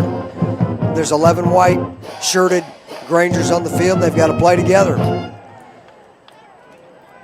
2 receivers to the left side, 1 to the right. Johnson in the shotgun. A little dump off pass in the middle to Kobe Pryor to the 50. To the 45, to the 40, to the 35-30. Dolph to the races he goes, but he is out of bounds as they whistle him out. Let's see where they mark him. They mark him way back at the 30. Inside Granger territory. He will be fun to watch on Saturdays, but I'm sick of watching him today, I promise you. Yeah, they did a really nice job of allowing us to feel like confident about getting some pressure, and they just dropped it in right there. And let him do his thing, and he got outside of our cornerback, Charles Miller, on the right side. Cedartown has Central Carroll in Carroll County next week. Back to pass, caught at the 25, and out of bounds shortly thereafter, about the 22. Looked like the receiver was number 24, J.J. Freed. Our number 10, Charles Miller, ran him out of bounds to get the clock stopped for Cedartown. Second down. Back to pass. Up. Caught. Actually faked the pass. He looked like he handed it. No, he kept it himself. Across the fake me out, because I thought that was a sure pass over the middle, but he just pump faked it, kept it himself, and ran off to the right side. Yep. And out of bounds. Yeah, they've earned another first down with Jaden Johnson, the quarterback keeper, and they got the clock stopped back at 34 seconds with a new first down. 2 receivers left, 2 right. Johnson caught at the 5-yard line and brought down there. That is Frazier on the catch. Freshman Jeffrey Sims made the tackle. To the quick pass to the right. There's 28 seconds on the clock.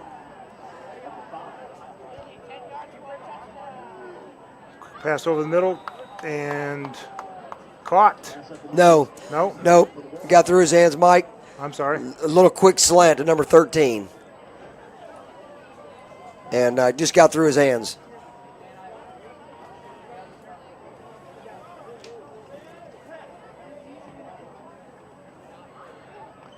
That'll bring up third down. 3 receivers right. 1 left. Johnson fakes to Pryor. He's going to keep it himself. He's got a hole, and he's in. Touchdown.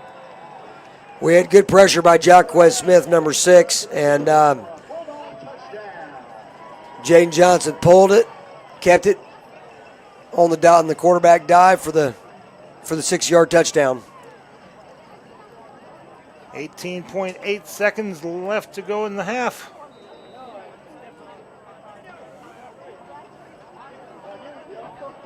Waiting for the extra point attempt. Kicks up. It's on its way, and it is good. There's a flag on the play. I'm not sure what. 18.8 seconds left on the clock. Cedartown leads. Jorge Ponado. Looked like maybe called an illegal block. Yeah.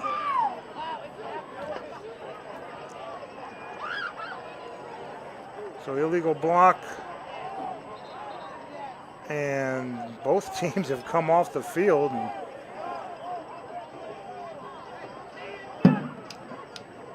So what are they going to do? Looks like they're going to back him up.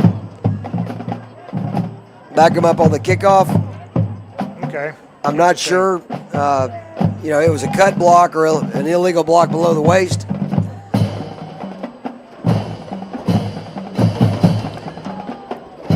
I did not know you could do that. You'd think it would be a 5-yard penalty there to retry the down, but I didn't know you could back him up on the kickoff for that block. But I'm not sure. I'm not sure how that worked. It was, on a PAT, which is a little bit of a different deal. So. Yeah. So they're going to back it all the way to the 25-yard line. 15-yard penalty. They've been kicking sky kicks all night. Let's see if they, keep with their game plan. I think the guy's a good kicker. Yeah, and perfect on his PATs. Now this one's going to be a deep kick. And did it go out of bounds or was it touched out of bounds? Let's see what the line judge there says. I'm just going to say it's touched out of bounds at the 21-yard line. So LaGrange with 18.5 seconds left to go.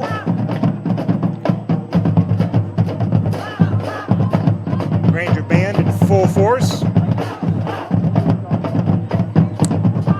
They've got their homecoming coming up at halftime, and both bands have already played.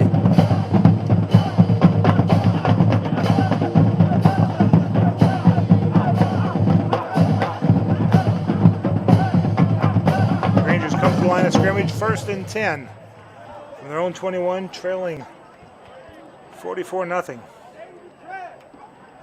Crawford hands the ball off to Caleb Ross, and he'll get back to the line of scrimmage, maybe another yard to the 22. And I believe that's going to be the end of the first half of play. With the score, Cedartown 44 and LaGrange nothing. We'll be back after this break. We'll tell you how we got here. This is LaGrange High Granger football on the Eagle Sports Network. If you need medical treatment at the highest level and want care that's personal, turn to WellStar. We offer the latest procedures at Georgia's first certified comprehensive cardiac center, along with an innovative approach to fighting cancer, where specialists collaborate to accelerate diagnosis and treatment. We're also home to a top-level stroke program that performs life-saving operations every day. At WellStar, we care for the whole you. Learn more at wellstar.org. Life costs money, sometimes lots. First Franklin Financial has loans for living. Our Hogansville and LaGrange branches offer personal loans from $300 to $15,000 with payment plans to fit any budget. Stop by and meet their friendly Franklin folk at the location near you. Visit onefc.com to learn more. All loan terms and applicable APRs depend on meeting our underwriting and income criteria for the loan size requested and may require collateral. Georgia Residential Mortgage Licensee number 5656. In 1916, Auto Owners Insurance teamed up with local independent agents so customers could get fast, friendly, local service. It worked so well, we decided to keep it that way. And 100 years later, we still do things the same way, by teaming up with local independent agents who deliver quality, personal service. Some might call that old school. But then again, maybe everything old is new again.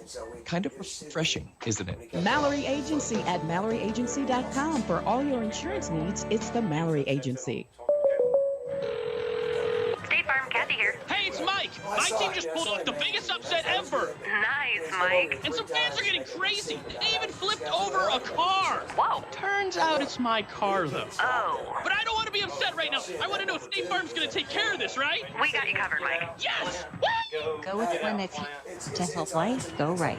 State Farm. Your sport battle on the square in downtown LaGrange. This is what you do right here for that. Yeah, you can't do Medicine Cabinet has been proudly serving the community since 2009. Their experienced and friendly staff are committed to making you feel comfortable and cared for. At the Cabinet, they believe that being a local, independent pharmacy allows them to provide health care and services that are customized to meet your every need.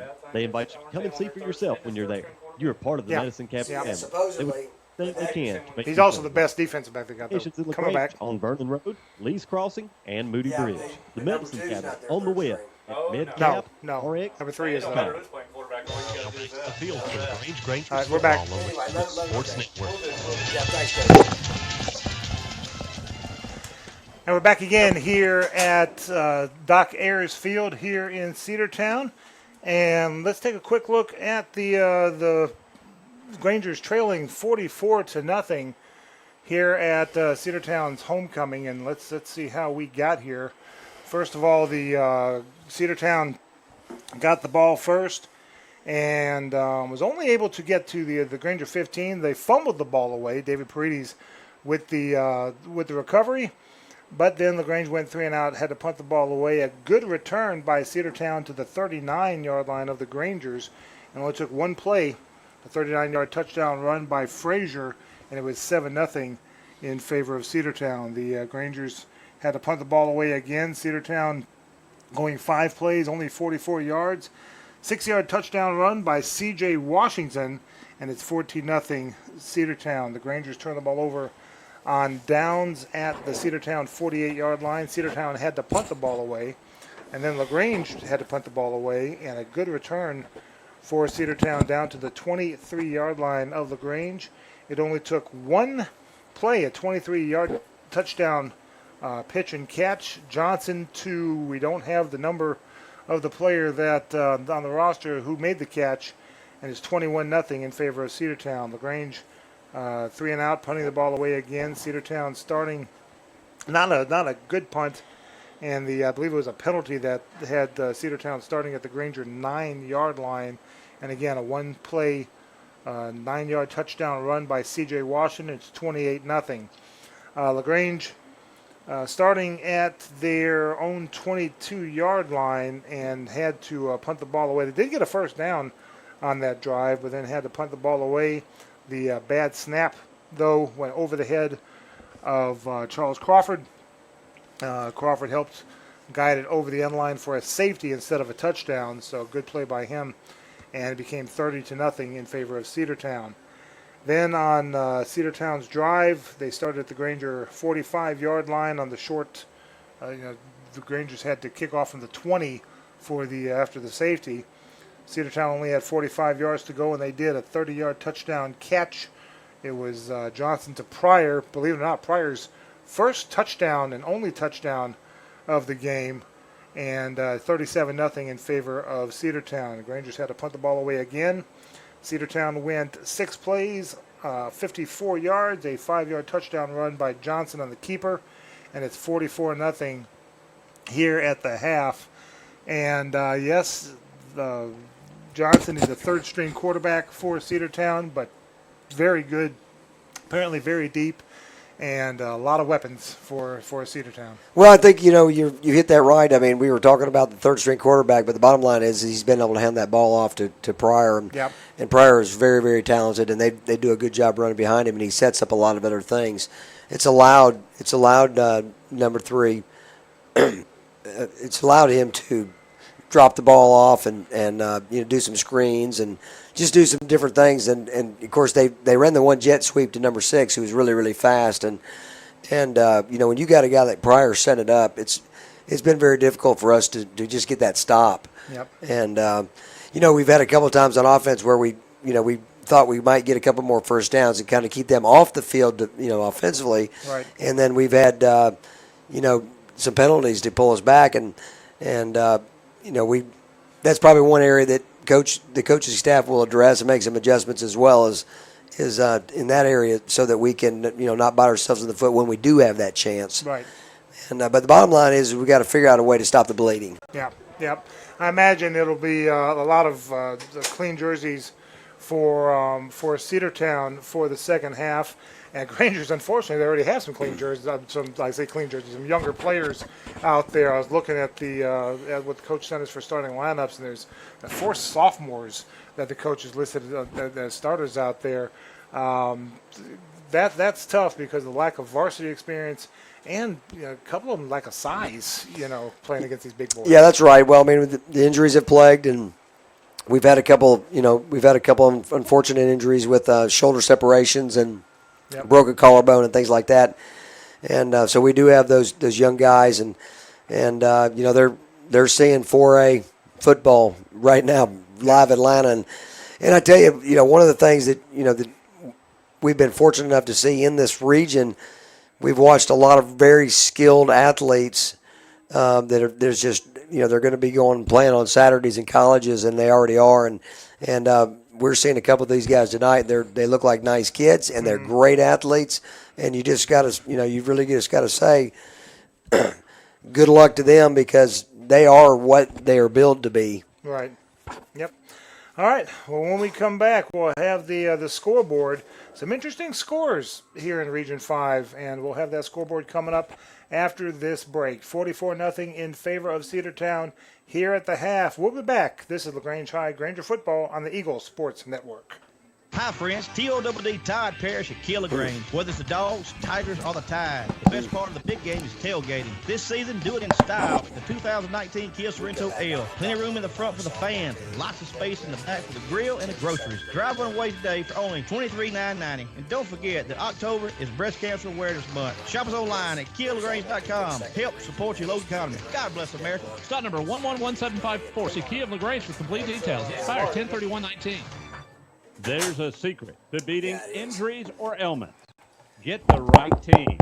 Emory Southern Orthopedics, well-trained, experienced doctors, nurses, and staff are that team. These teammates listen and understand your specific condition and provide high-quality hometown care that will get you back into your game. For more information about Emory Southern Orthopedics team, visit www.southernorthopedics.com. There's a storm coming. We may not know its path, but your independent auto owner's insurance agent knows no matter what happens, we'll be there when you need us most. Strong through every storm. That's how it's been for our first 100 years, and how it will be for generations to come. Mallory Agency at MalloryAgency.com. For all your insurance needs, it's the Mallory Agency. Hi, football fans. This is Jonathan Moosemeyer from Glenn Smith in Opelika. We are happy to be a sponsor of high school football. We believe that high school athletics builds character among young people, and we are honored to lend our support. This is a great area to live, play, work, worship, and retire. In our 27th year, we are your Chevrolet Buick and GMC dealer with over 600 new and used vehicles every day. Online at glennsmith.com. Glenn Smith Chevrolet Buick GMC. Get ready to smile. Kemp's Dalton West Flooring, your locally owned and operated flooring professional since 1977. With a huge inventory of hardwood, tile, carpet, area rugs, and vinyl flooring, add the wonderful installation crew that gets the job done right, and you'll enjoy your flooring for years to come. So drop in and pick out your flooring, and they will measure your home and give you a free estimate quick. Kemp's Dalton West Flooring, located at 1287 Lafayette Parkway in LaGrange, or on the web at daltonwest.com. And like Kemp's Dalton West Flooring on Facebook and Instagram. You're listening to an Eagles Nest Incorporated station, Eagle 102.3, WELR-FM, Roanoke, LaGrange. Now back to the field for LaGrange Grangers football on the Eagle Sports Network. Alongside Coach Mike Pauley, I'm Michael Buchanan. Our producer is Ronnie Kay, and our board operator is Dale Poole. Glad to have you with us from Cedartown, where the Cedartown is celebrating homecoming right now. 44-0 for the Bulldogs in favor of the Grangers. Take a quick look at some scores around the area. It is Callaway leading Bremen at the half and barely leading them. 8-0 is the score. Former assistant coach Rooster Russell, now the head coach up at Bremen, and making Callaway have a game over there. 8-0 is the halftime score there. Another surprise, Cartersville leading Central Carroll at the half. Well, that's not the surprise. The score is 3-0 Cartersville over Central Carroll. And how about this score? I've got this as a halftime score. Sandy Creek 30, Troop nothing. The fact that Sandy Creek's leading, not too big of a surprise to me, but shutting them out and being as lopsided as it is, that's a big surprise. Troop's pretty good, but Sandy Creek apparently has some horses. Well, I think, too, that needs to be noted is I think their Troop starting quarterback, Kobe, is not playing tonight. Oh, really? Okay. So that's certainly had an effect on the game. I bet it does. Yes, sir. All right.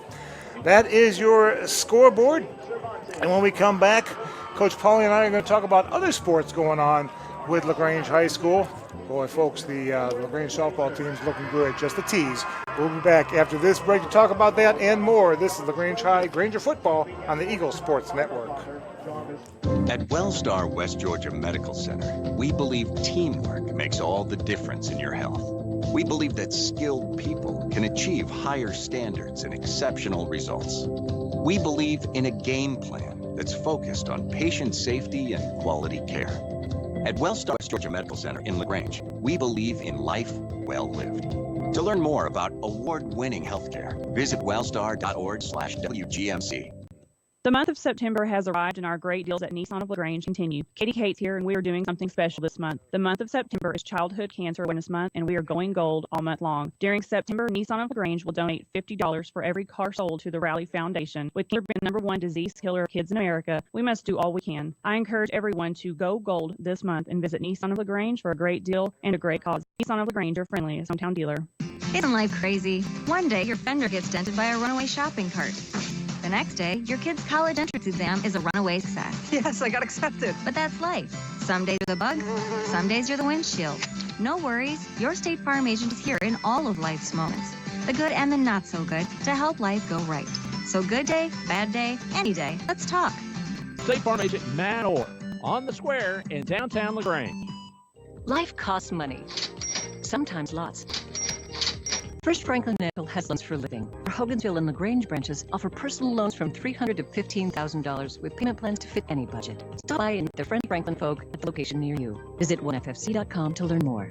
All loan terms and applicable APRs depend on meeting our underwriting and income criteria for the loan size requested and may require collateral. Georgia Residential Mortgage License C number 5656. Now back to the field for LaGrange Grangers football on the Eagle Sports Network. Back again here at Doc Ayers Field. It is Cedartown 44 and LaGrange nothing here at the half. One team that's been having some good success, though, the LaGrange ladies softball team. Coach Pauly, tell us about them. Thanks, Mike.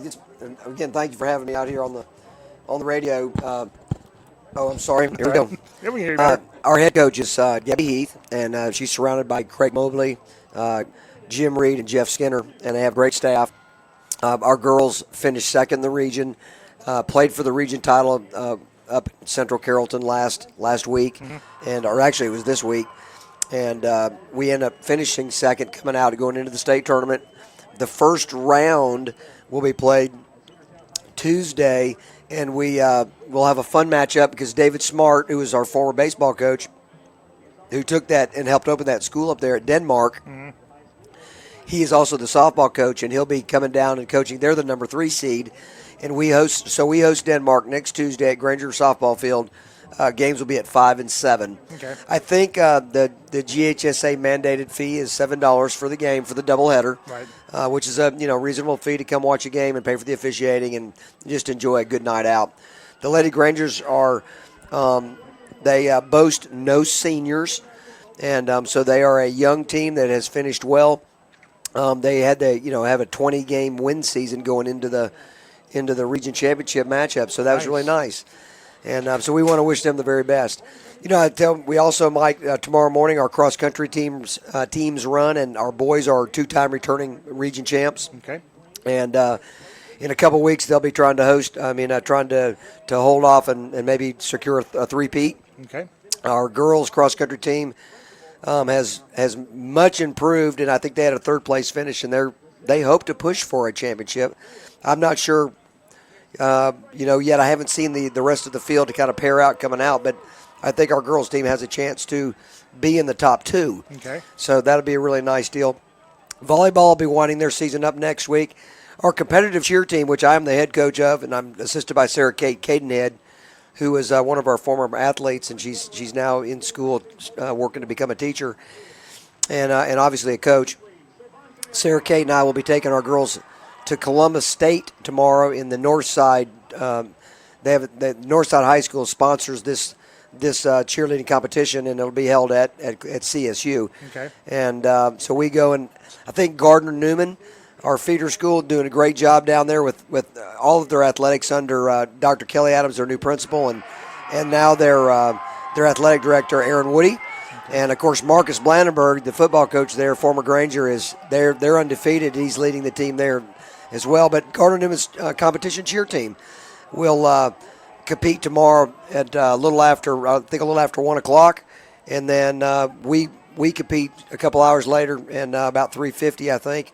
And so that kind of rounds out some of your fall sports activities. Things at LaGrange High School are going pretty well overall. Let's say you got winter sports also coming up. I know basketball is just about a month away. Yep, yes, sir. Basketball, wrestling, and swimming are the winter sports, and their official practices start October the 21st. Okay.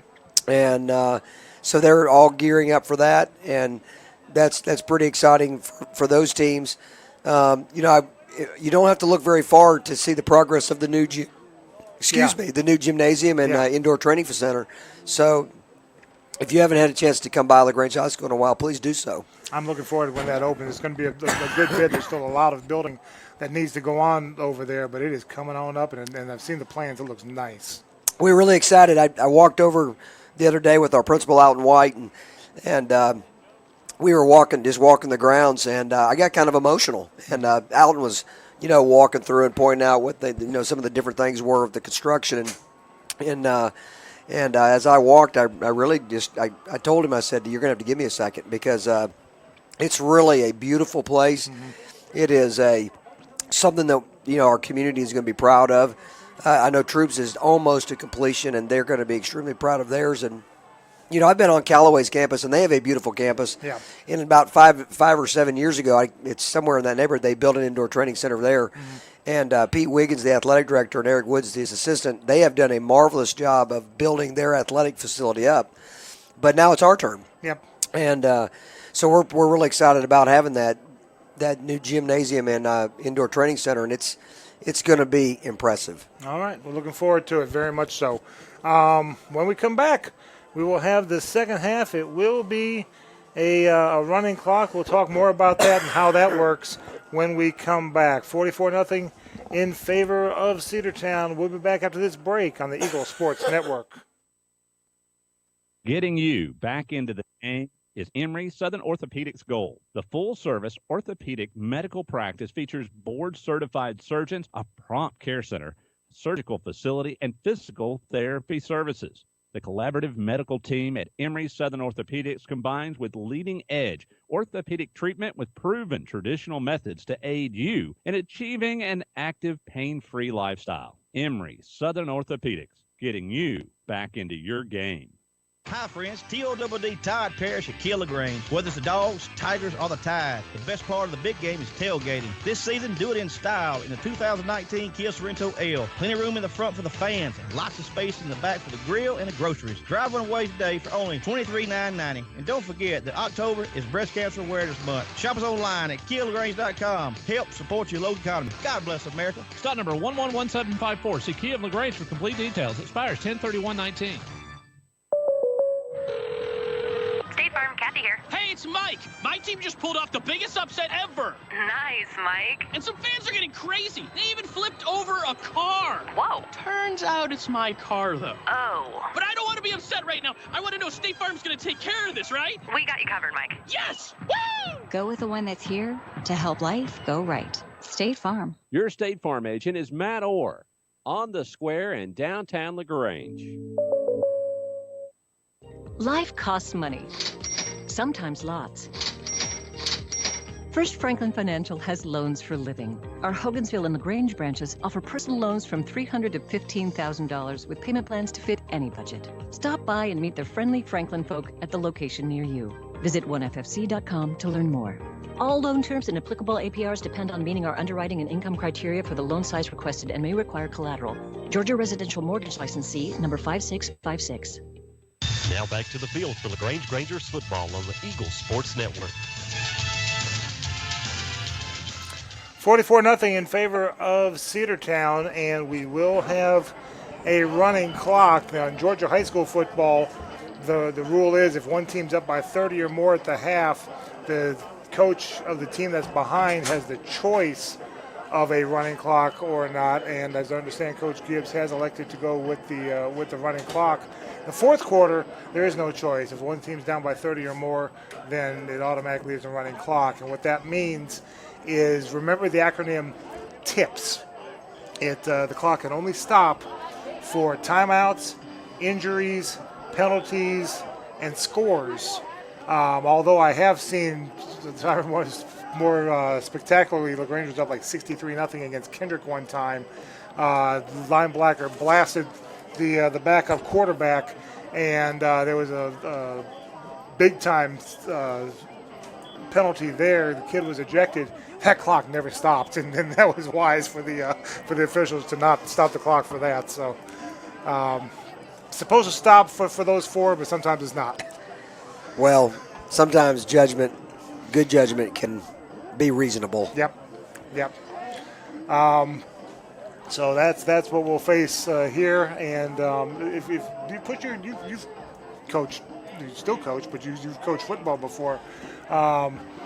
What do you tell the kids? What do you tell them to? Well, this is the time. I'm glad you asked me that. Yes, I've coached. I coached under Steve Pardue as the 9th grade coach and assisted him for over 20, close to 20 years. And I was a 9th grade football coach for 9, and of course coached basketball as the head coach for 20 years.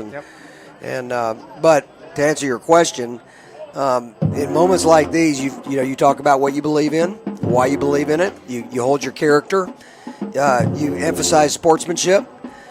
You challenge the kids to work together and make sure that they're doing everything to do their responsibility, because it's a collective responsibility. In the face of a team that right now is just rolling, and right now Cedartown, we don't have an answer to their number one player, right? And he's just created an entire dynamic that's frustrating, for everybody to watch, because he's that good, and we right now are not very good.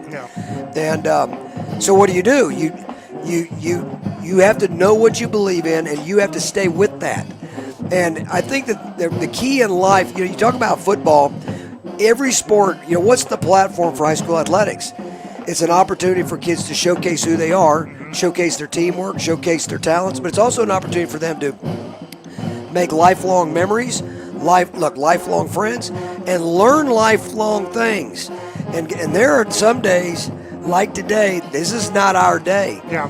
And these are character moments, and if we don't celebrate those the way they need to be celebrated in terms of honoring them for what they are, then we've missed the boat. Yeah. So as a coach, you have to believe in those things, and I'm sure that's what they're telling those guys. In other words, don't quit. Teamwork and temperament. I don't know Cedartown. I don't know their coach, but I'd find it, teenagers are going to be teenagery. And you might have a player that says something and for you to not react. One of my favorite moments was in a Troop LaGrange game where Destin McFarland blew up Brian Dowell in the end zone, and the players did a great job making sure that no retaliation. They kept their cool. The Thompson game, where half the team of Thompson came onto the field, no LaGrange Rangers came onto the field to do that. So they had good temperament. Well, I think you just got to call it like it is, but you don't quit. You never quit.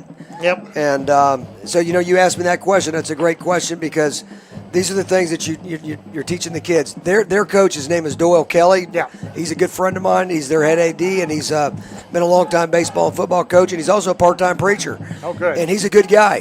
Good. And, I'm sure that he's going to play with class here as well.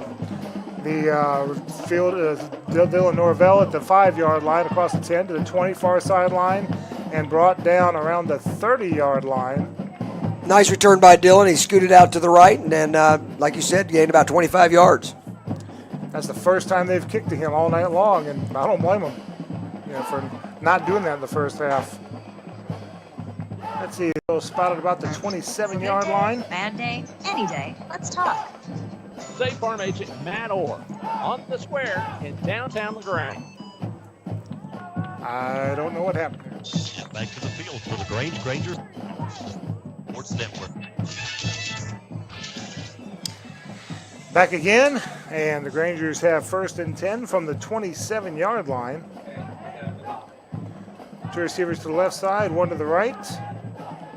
High snap, Charles gets it down, hands it off up the middle, and that defensive line just stopping up the gaps for no gain.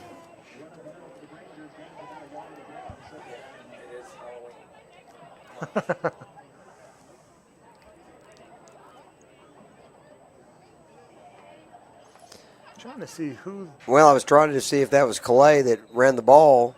I didn't think it was Calais. I didn't think so either, but I'm seeing Caleb come off the sideline. Well, they do have a Granger down. Is that Calais? On his knee? Yep, sure is. It was Calais, and he's favoring his left ankle. He's just had a hard time getting that ankle healed up. I asked Coach the other day, what the outlook looked for that, and he said that really it was going to be something that he was going to have to nurse all season. Yeah. And he's a junior. He's just hampered by an injury right now that's just not healing, and it's probably not going to heal for the season. He's going to have to learn how to navigate that with the pain a little bit, and also you're going to have to pick and choose when they use him. Yeah. 2nd and 9. So Caleb Ross out there at running back. One receiver to the left side, one to the right. Torian Moore as the fullback. Waiting for the ready for play whistle. There it is. Crawford waiting for the snap. Takes the snap, gives to Ross, bounces out to the left side. He'll get spun down around the 30-yard line for a gain of 3. The flag comes out. I'm not sure why. It was a good second effort by Caleb. Let's see what the count to see if there's too many men in the field. 2, 4, 6, 8, 10. I've got 11. Well, now Crawford's out there, so it may have been 12. Yep. 12 men on the field.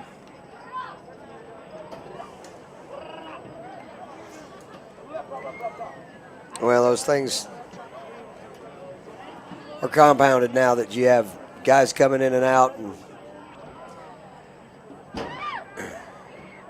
that's going to be probably a sore subject. We've got 9 penalties at this point on the game, and 15-yard penalty on the Grangers. That's going to back them up 15 yards. So the ball is now spotted at the 13-yard line. Second down. I'm not sure that you and I got that penalty right. That was a 15-yard penalty. Was that a personal? I don't know. I mean, I saw the referee counting, and I counted myself, and I counted 11, but that didn't count Charles Crawford, who was on the sideline getting the play. So there was 12 out there, but I don't see that being a 15-yard penalty. Hands off to Caleb Ross, trying the left side. Nothing doing. The defense strings him out, and he's out of bounds near the 10-yard line. Caleb Ross on the run to the Rangers. Moore a little slow coming up. Now he's up. And going back to the huddle. Number 23, Torian Boone. Did I say Moore? It is Boone. Yeah, you did, but that's okay. My mistake. There's nothing that drives a parent crazy than having the play-by-play guy say the name wrong. Well, Kobina Isandu's mother pointed out to me very well that that's not how to pronounce his last name. So, well, we try to do our best, don't we, Mike? Yeah, we do. In the face of the score not being where we want it to be, we have to celebrate kids. We want to do a good job. And through the hands of Caleb Ross. It was a good idea. We had a little draw play. We were not able to execute the throw and drop to Caleb Ross. That brings up 4th down. You know, we were talking earlier, our band performed it before the game tonight as well as their band performed. We're grateful that they invited us to play before the game. You know, it's important to our band to get to play, and they had their halftime ceremony. So I've seen it where on homecoming the visiting band doesn't get a chance to play at all. you know, last week the bad snap, Charles able to get the punt off, but it was tipped a little bit, and we'll roll to the 32-yard line where Cedartown will start 1st and 10. That's the second snap we've had. We haven't really had punt snap problems all year long, so I'm not sure what the misconnection is or the disconnect, but Charles did a really good job of getting that ball off. Yeah, last week we were able to have the Central Carrollton band play after the game. That was nice. They did a really nice job, and they're certainly a class act. And their principal, Jared Griffiths, he's a good guy, and they were very thankful that we had that opportunity to do that. Granger fans were a class act too. They stuck around for it and gave him a standing ovation afterwards. Yes, we did, and that was very good. All right, handed the ball off to 26. Looks like a young jersey. Yep, don't have his number. And he gets tackled for no gain. I think to your point, they've got some fresh shirts in there, and good for Coach Kelly, giving them some opportunities.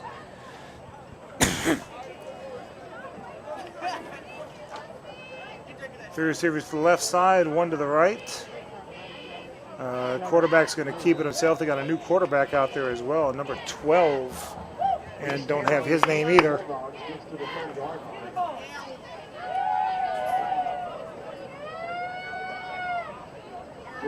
Into the 29-yard line, so 3rd and 8.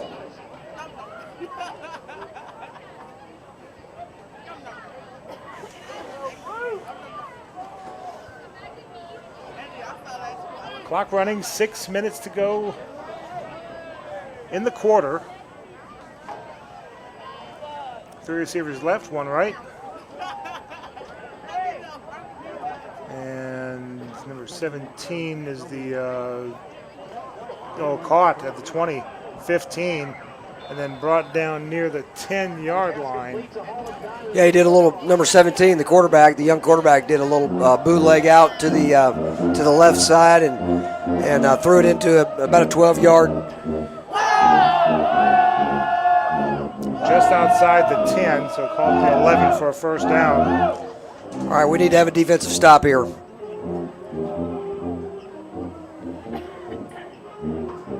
Number 40 for the Grangers, Jackson Dennis, freshman, going in. There's the snap, pitches to the tailback at the 20 to the 15, spilled. Number 21, David Paredes made the tackle. Nice job filling the lane. He's one of our inside linebackers. Brings up 2nd and long, 2nd and 6.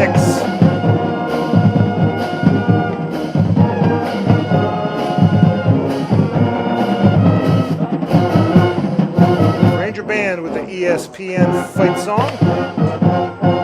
1 receiver to the left side for Cedartown rather, 2 to the right.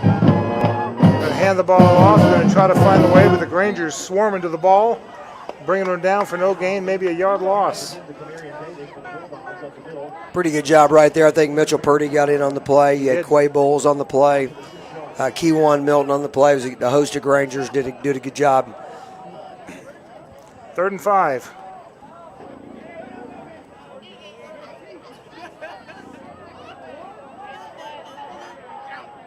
Two receivers left, 1 right.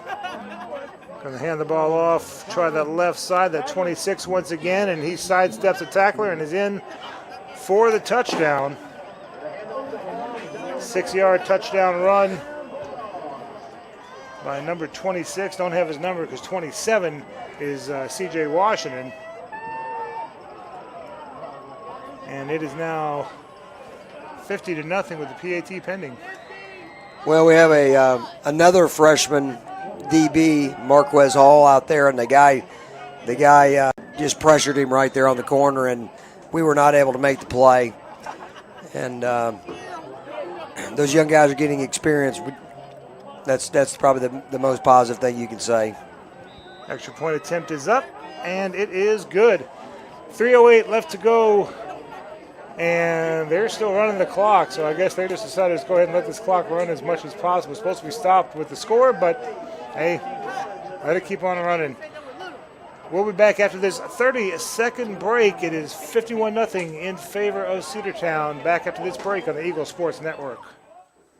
Hi, football fans. Jonathan Mooseman from Glenn Smith and Opelika. We love this time of year with all the excitement of football. We also love that Glenn Smith can play a part in supporting high school sports. We salute the team, coaches, band, the cheerleaders, and of course the families and fans. We are proud to be your Chevrolet Buick and GMC dealer with over 600 new and used vehicles every day. Online 24/7 at glennsmith.com. Glenn Smith Chevrolet Buick GMC. Get ready to smile. Now back to the field for LaGrange Grangers football on the Eagle Sports Network.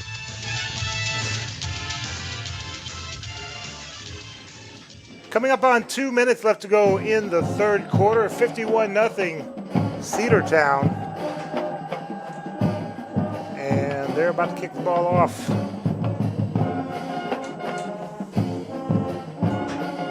Waiting for the kick. There it is.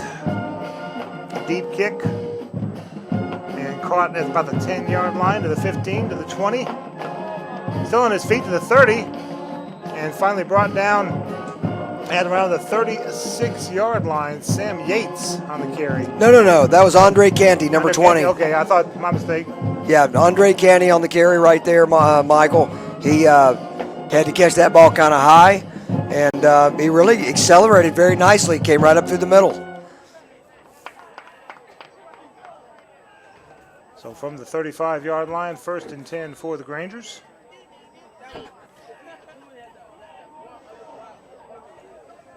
Well, like Cedartown, we have a lot of fresh jerseys in as well. Yep. And probably should have at this point. And Tristan Smith on the near side.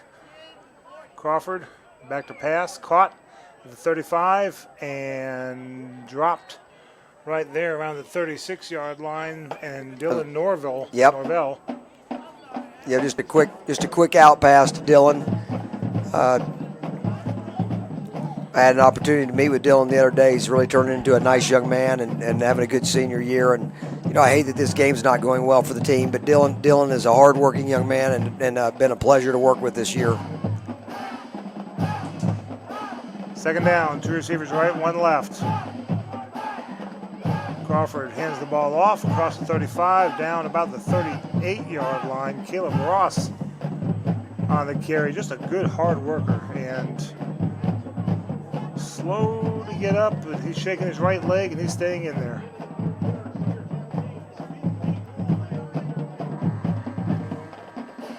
And that is the end of the third quarter of play with your score, Cedartown 51 and LaGrange 0. We'll be back for the fourth quarter after this 1-minute break on the Eagle Sports Network.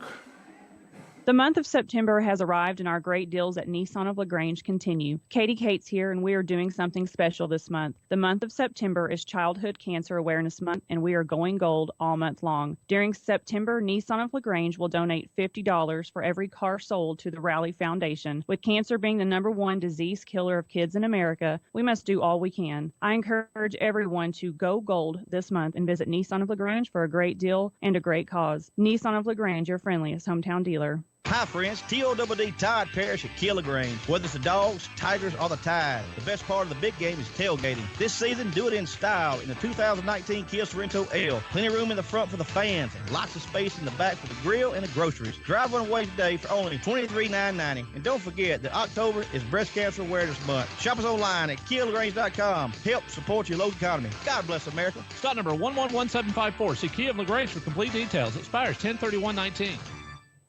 If you need medical treatment at the highest level and want care that's personal, turn to WellStar. We offer the latest procedures at Georgia's first certified comprehensive cardiac center, along with an innovative approach to fighting cancer, where specialists collaborate to accelerate diagnosis and treatment. We're also home to a top-level stroke program that performs life-saving operations every day. At WellStar, we care for the whole you. Learn more at wellstar.org. Now back to the field for LaGrange Grangers football on the Eagles Sports Network. Charles Crawford rolling out to his right while we were at break, throwing to Sam Yates. A nice catch. Number 19, 16. Tristan Smith. Okay. And down to the 20-yard line inside Cedartown territory. I hate when we are in a break. Well, they got back on us. No need to get upset about it, Mike. It was a nice throwing catch. Very good throwing catch. Yep. Now a handoff to Andre Canty across the 20 down to about the 15-yard line. Tristan Smith's one of our sophomore receivers and also a backup quarterback, and that was a really nice catch. I think we had Andre Canty. You just talked about him going up the middle, so we're, Second down at about 6. That was a dandy catch. Deep inside Cedartown territory.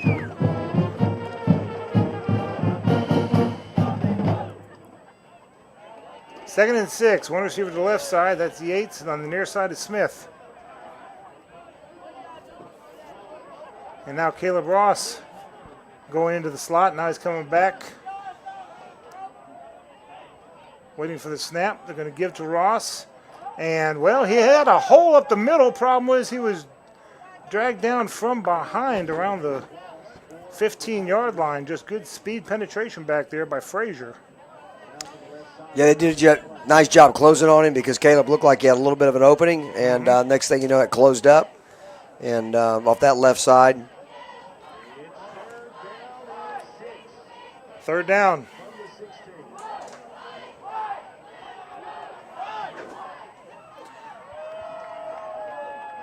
Third and about 5, ball on the far hash mark. 3 receivers right, 1 left.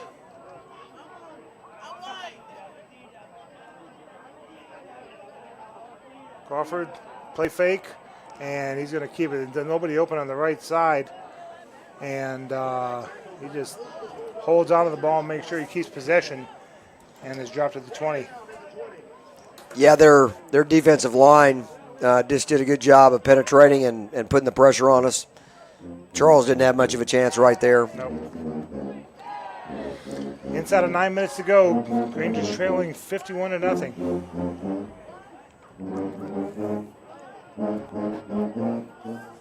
Fourth down, they're going to go for it. Yates, Norvell, and Cole Crawford on the near side. Rolling out to his right. Good block by Cole Crawford. Charles going to run it. Let's get out of bounds. And he's going to get dropped at the 15-yard line. That was fourth down anyway. And ball will go over on downs. Well, Charles made a nice scamper out there to try to get that first down. In the end, he probably should have just ran out of bounds. Yeah, and, not taking the hit. Not taking the hit, but he's not programmed to quit, and that's a good thing. He has. I don't know what I know last week he had staple stitches and injured non-throwing hand, and he still has the mindset, put me in, coach. I'm ready to play. Well, when he had his finger dislocated and then, they had to rework that, and then he went back in, it was pretty amazing. He's just a good guy. Now it looks like we have a timeout. Yeah, Cedartown takes a timeout. We'll take a 30-second timeout with them. 7:47 left to go in the game. Back after this 30-second break on the Eagle Sports Network. Hi, friends. TODD Tide Parish at Kia LaGrange. Whether it's the Dogs, Tigers, or the Tide, the best part of the big game is tailgating. This season, do it in style in the 2019 Kia Sorrento L. Plenty of room in the front for the fans and lots of space in the back for the grill and the groceries. Drive one away today for only $23,990. And don't forget that October is Breast Cancer Awareness Month. Shop us online at KiaLaGrange.com. Help support your local economy. God bless America. Stock number 111754. See Kia of LaGrange for complete details. Expires 10/31/19. Now back to the field for LaGrange Grangers football on the Eagle Sports Network. Callaway leading Bremen 14-7. It is Sandy Creek 37, Troop nothing in the fourth quarter. And now two receivers right, two left. They're going to do a jet sweep to the right side. Cedartown is across the 15. And it looks like the Granger defense was able to string him out and keep him from turning that corner, and he'll be down around the 16-yard line. We have a freshman linebacker, Valshawn Patterson, made that tackle, and he's had a promising freshman year with production, and it's nice to see him get some varsity time right here, where it's appropriate, and he's going to be a really good player. 2nd and 9.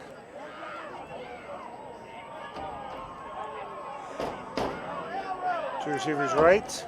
Another jet sweep this way to the left side. He cuts it upfield and will gain about 4 yards to the 19.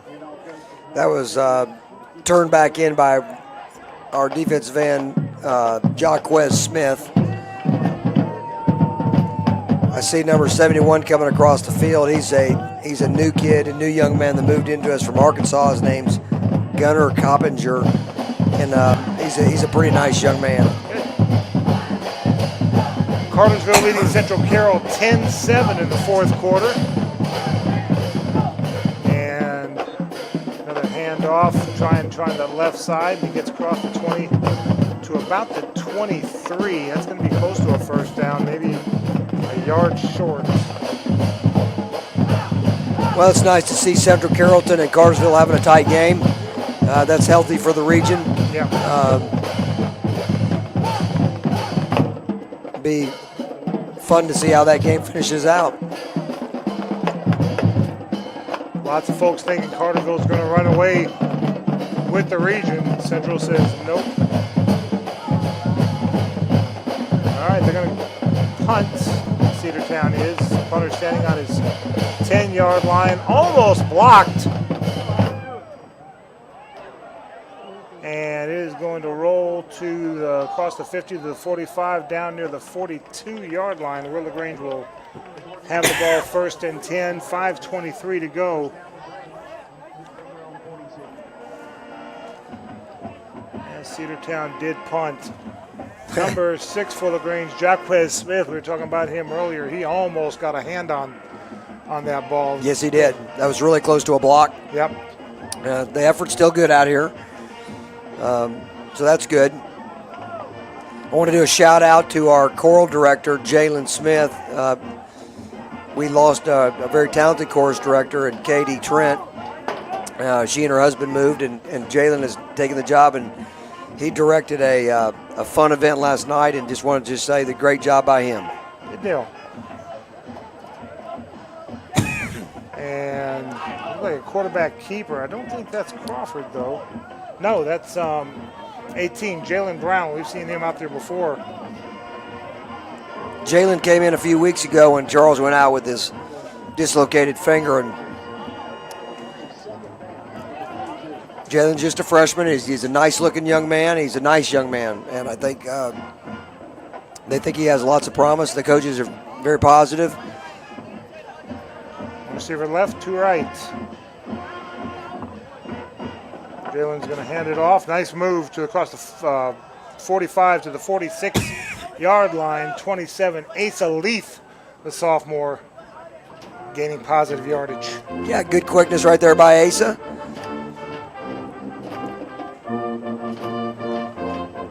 Third and 6.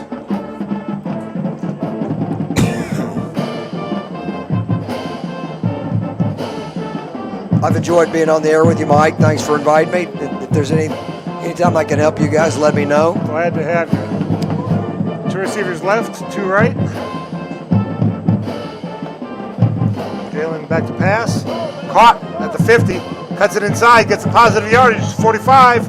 And then spun down at the 40-yard line. Number 37. I don't have a 37. No, he's one of our young guys, and it looks like we don't have him on the roster, and at least this roster we have. Well, I tell you what, we need one because we need to find out his name. He's going to be a good one later on down the road based on what I'm seeing. Yeah, that was a nice job right there.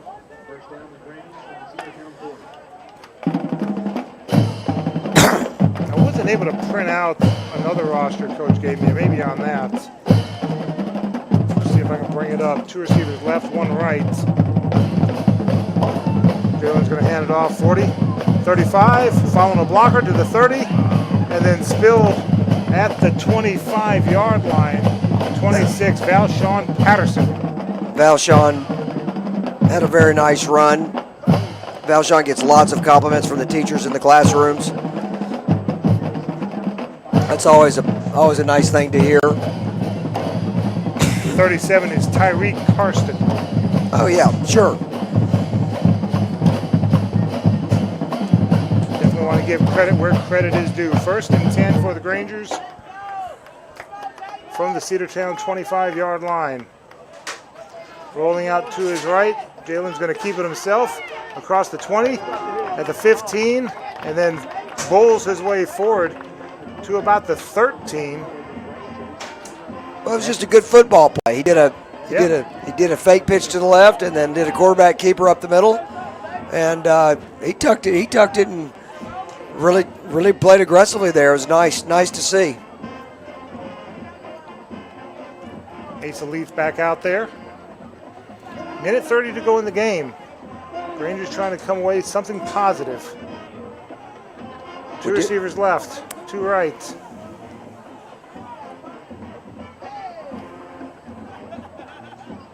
Waiting for the snap. There it is. Quick pass caught. And that's Tyreek. And wow, is that that's the Sandy Creek game? 44-7, Sandy Creek over Troop. That is a final.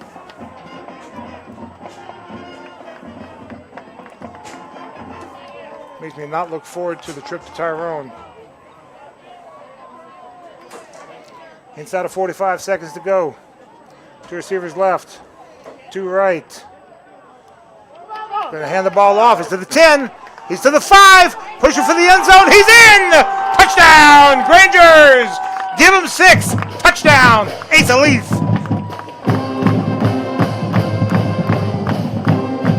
"13-yard scamper by Asa finds the end zone. The Grangers crack the egg on the scoreboard, 51-6, PAT pending.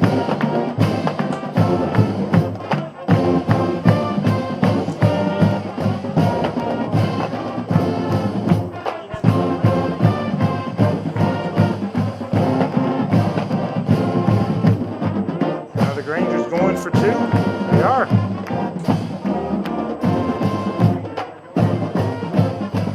Brown in the shotgun.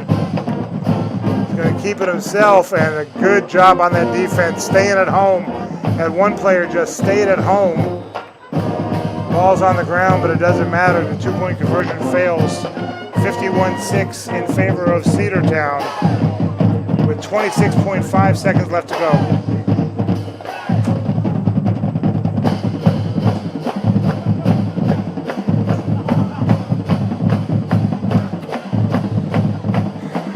Coach, definitely something positive for the youngsters to go on. Granted, Cedartown's youngsters were out there as well, but you know, it's got to get some positive. Well, and obviously there was no quit. We had lots of energy from the young guys. Lots of credit to both teams showing a lot of class here, finishing the second half when it could have gone the other way. Both teams played a lot of players. And look, in the end of the game, at the end of the night, it's a game, and you want kids to want to play the game. Obviously, we'll go back and try to get prepared for next week. Next week, the Grangers will be at home against Cartersville. Cedartown plays at Central Carroll. Troop is off. Chapel Hill is at Sandy Creek. Callaway Cavaliers play at home next Thursday night against Lamar County.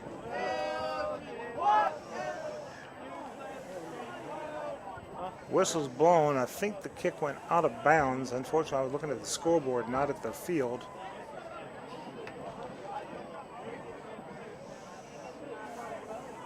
And yep, they're moving it back. Callaway with the win, 20-14 over Bremen. So that is now a final. Now we'll effort to get a Cartersville score.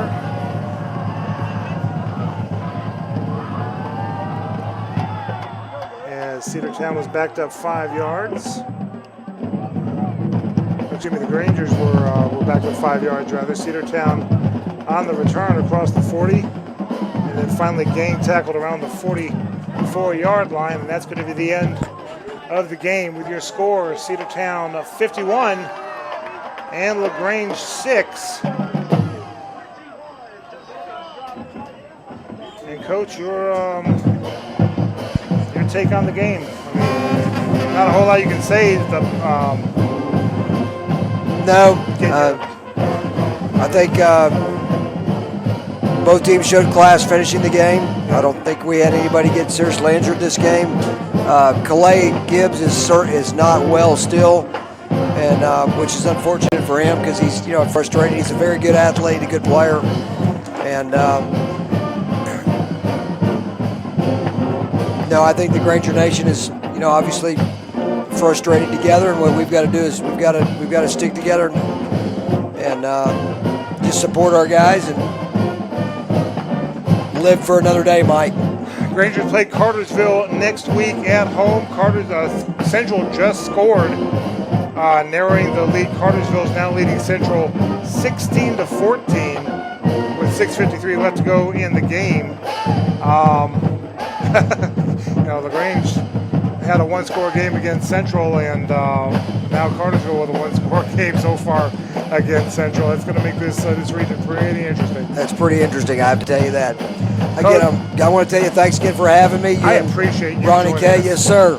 Let me know, Ronnie. Good working with you. And I just thank you for the opportunity, and let's go Grangers. Go Grangers. We'll look forward to the rest of the season. Hopefully we'll get some folks healed up and get going. But down 0-2, chances of making the playoffs is really, really steep now. But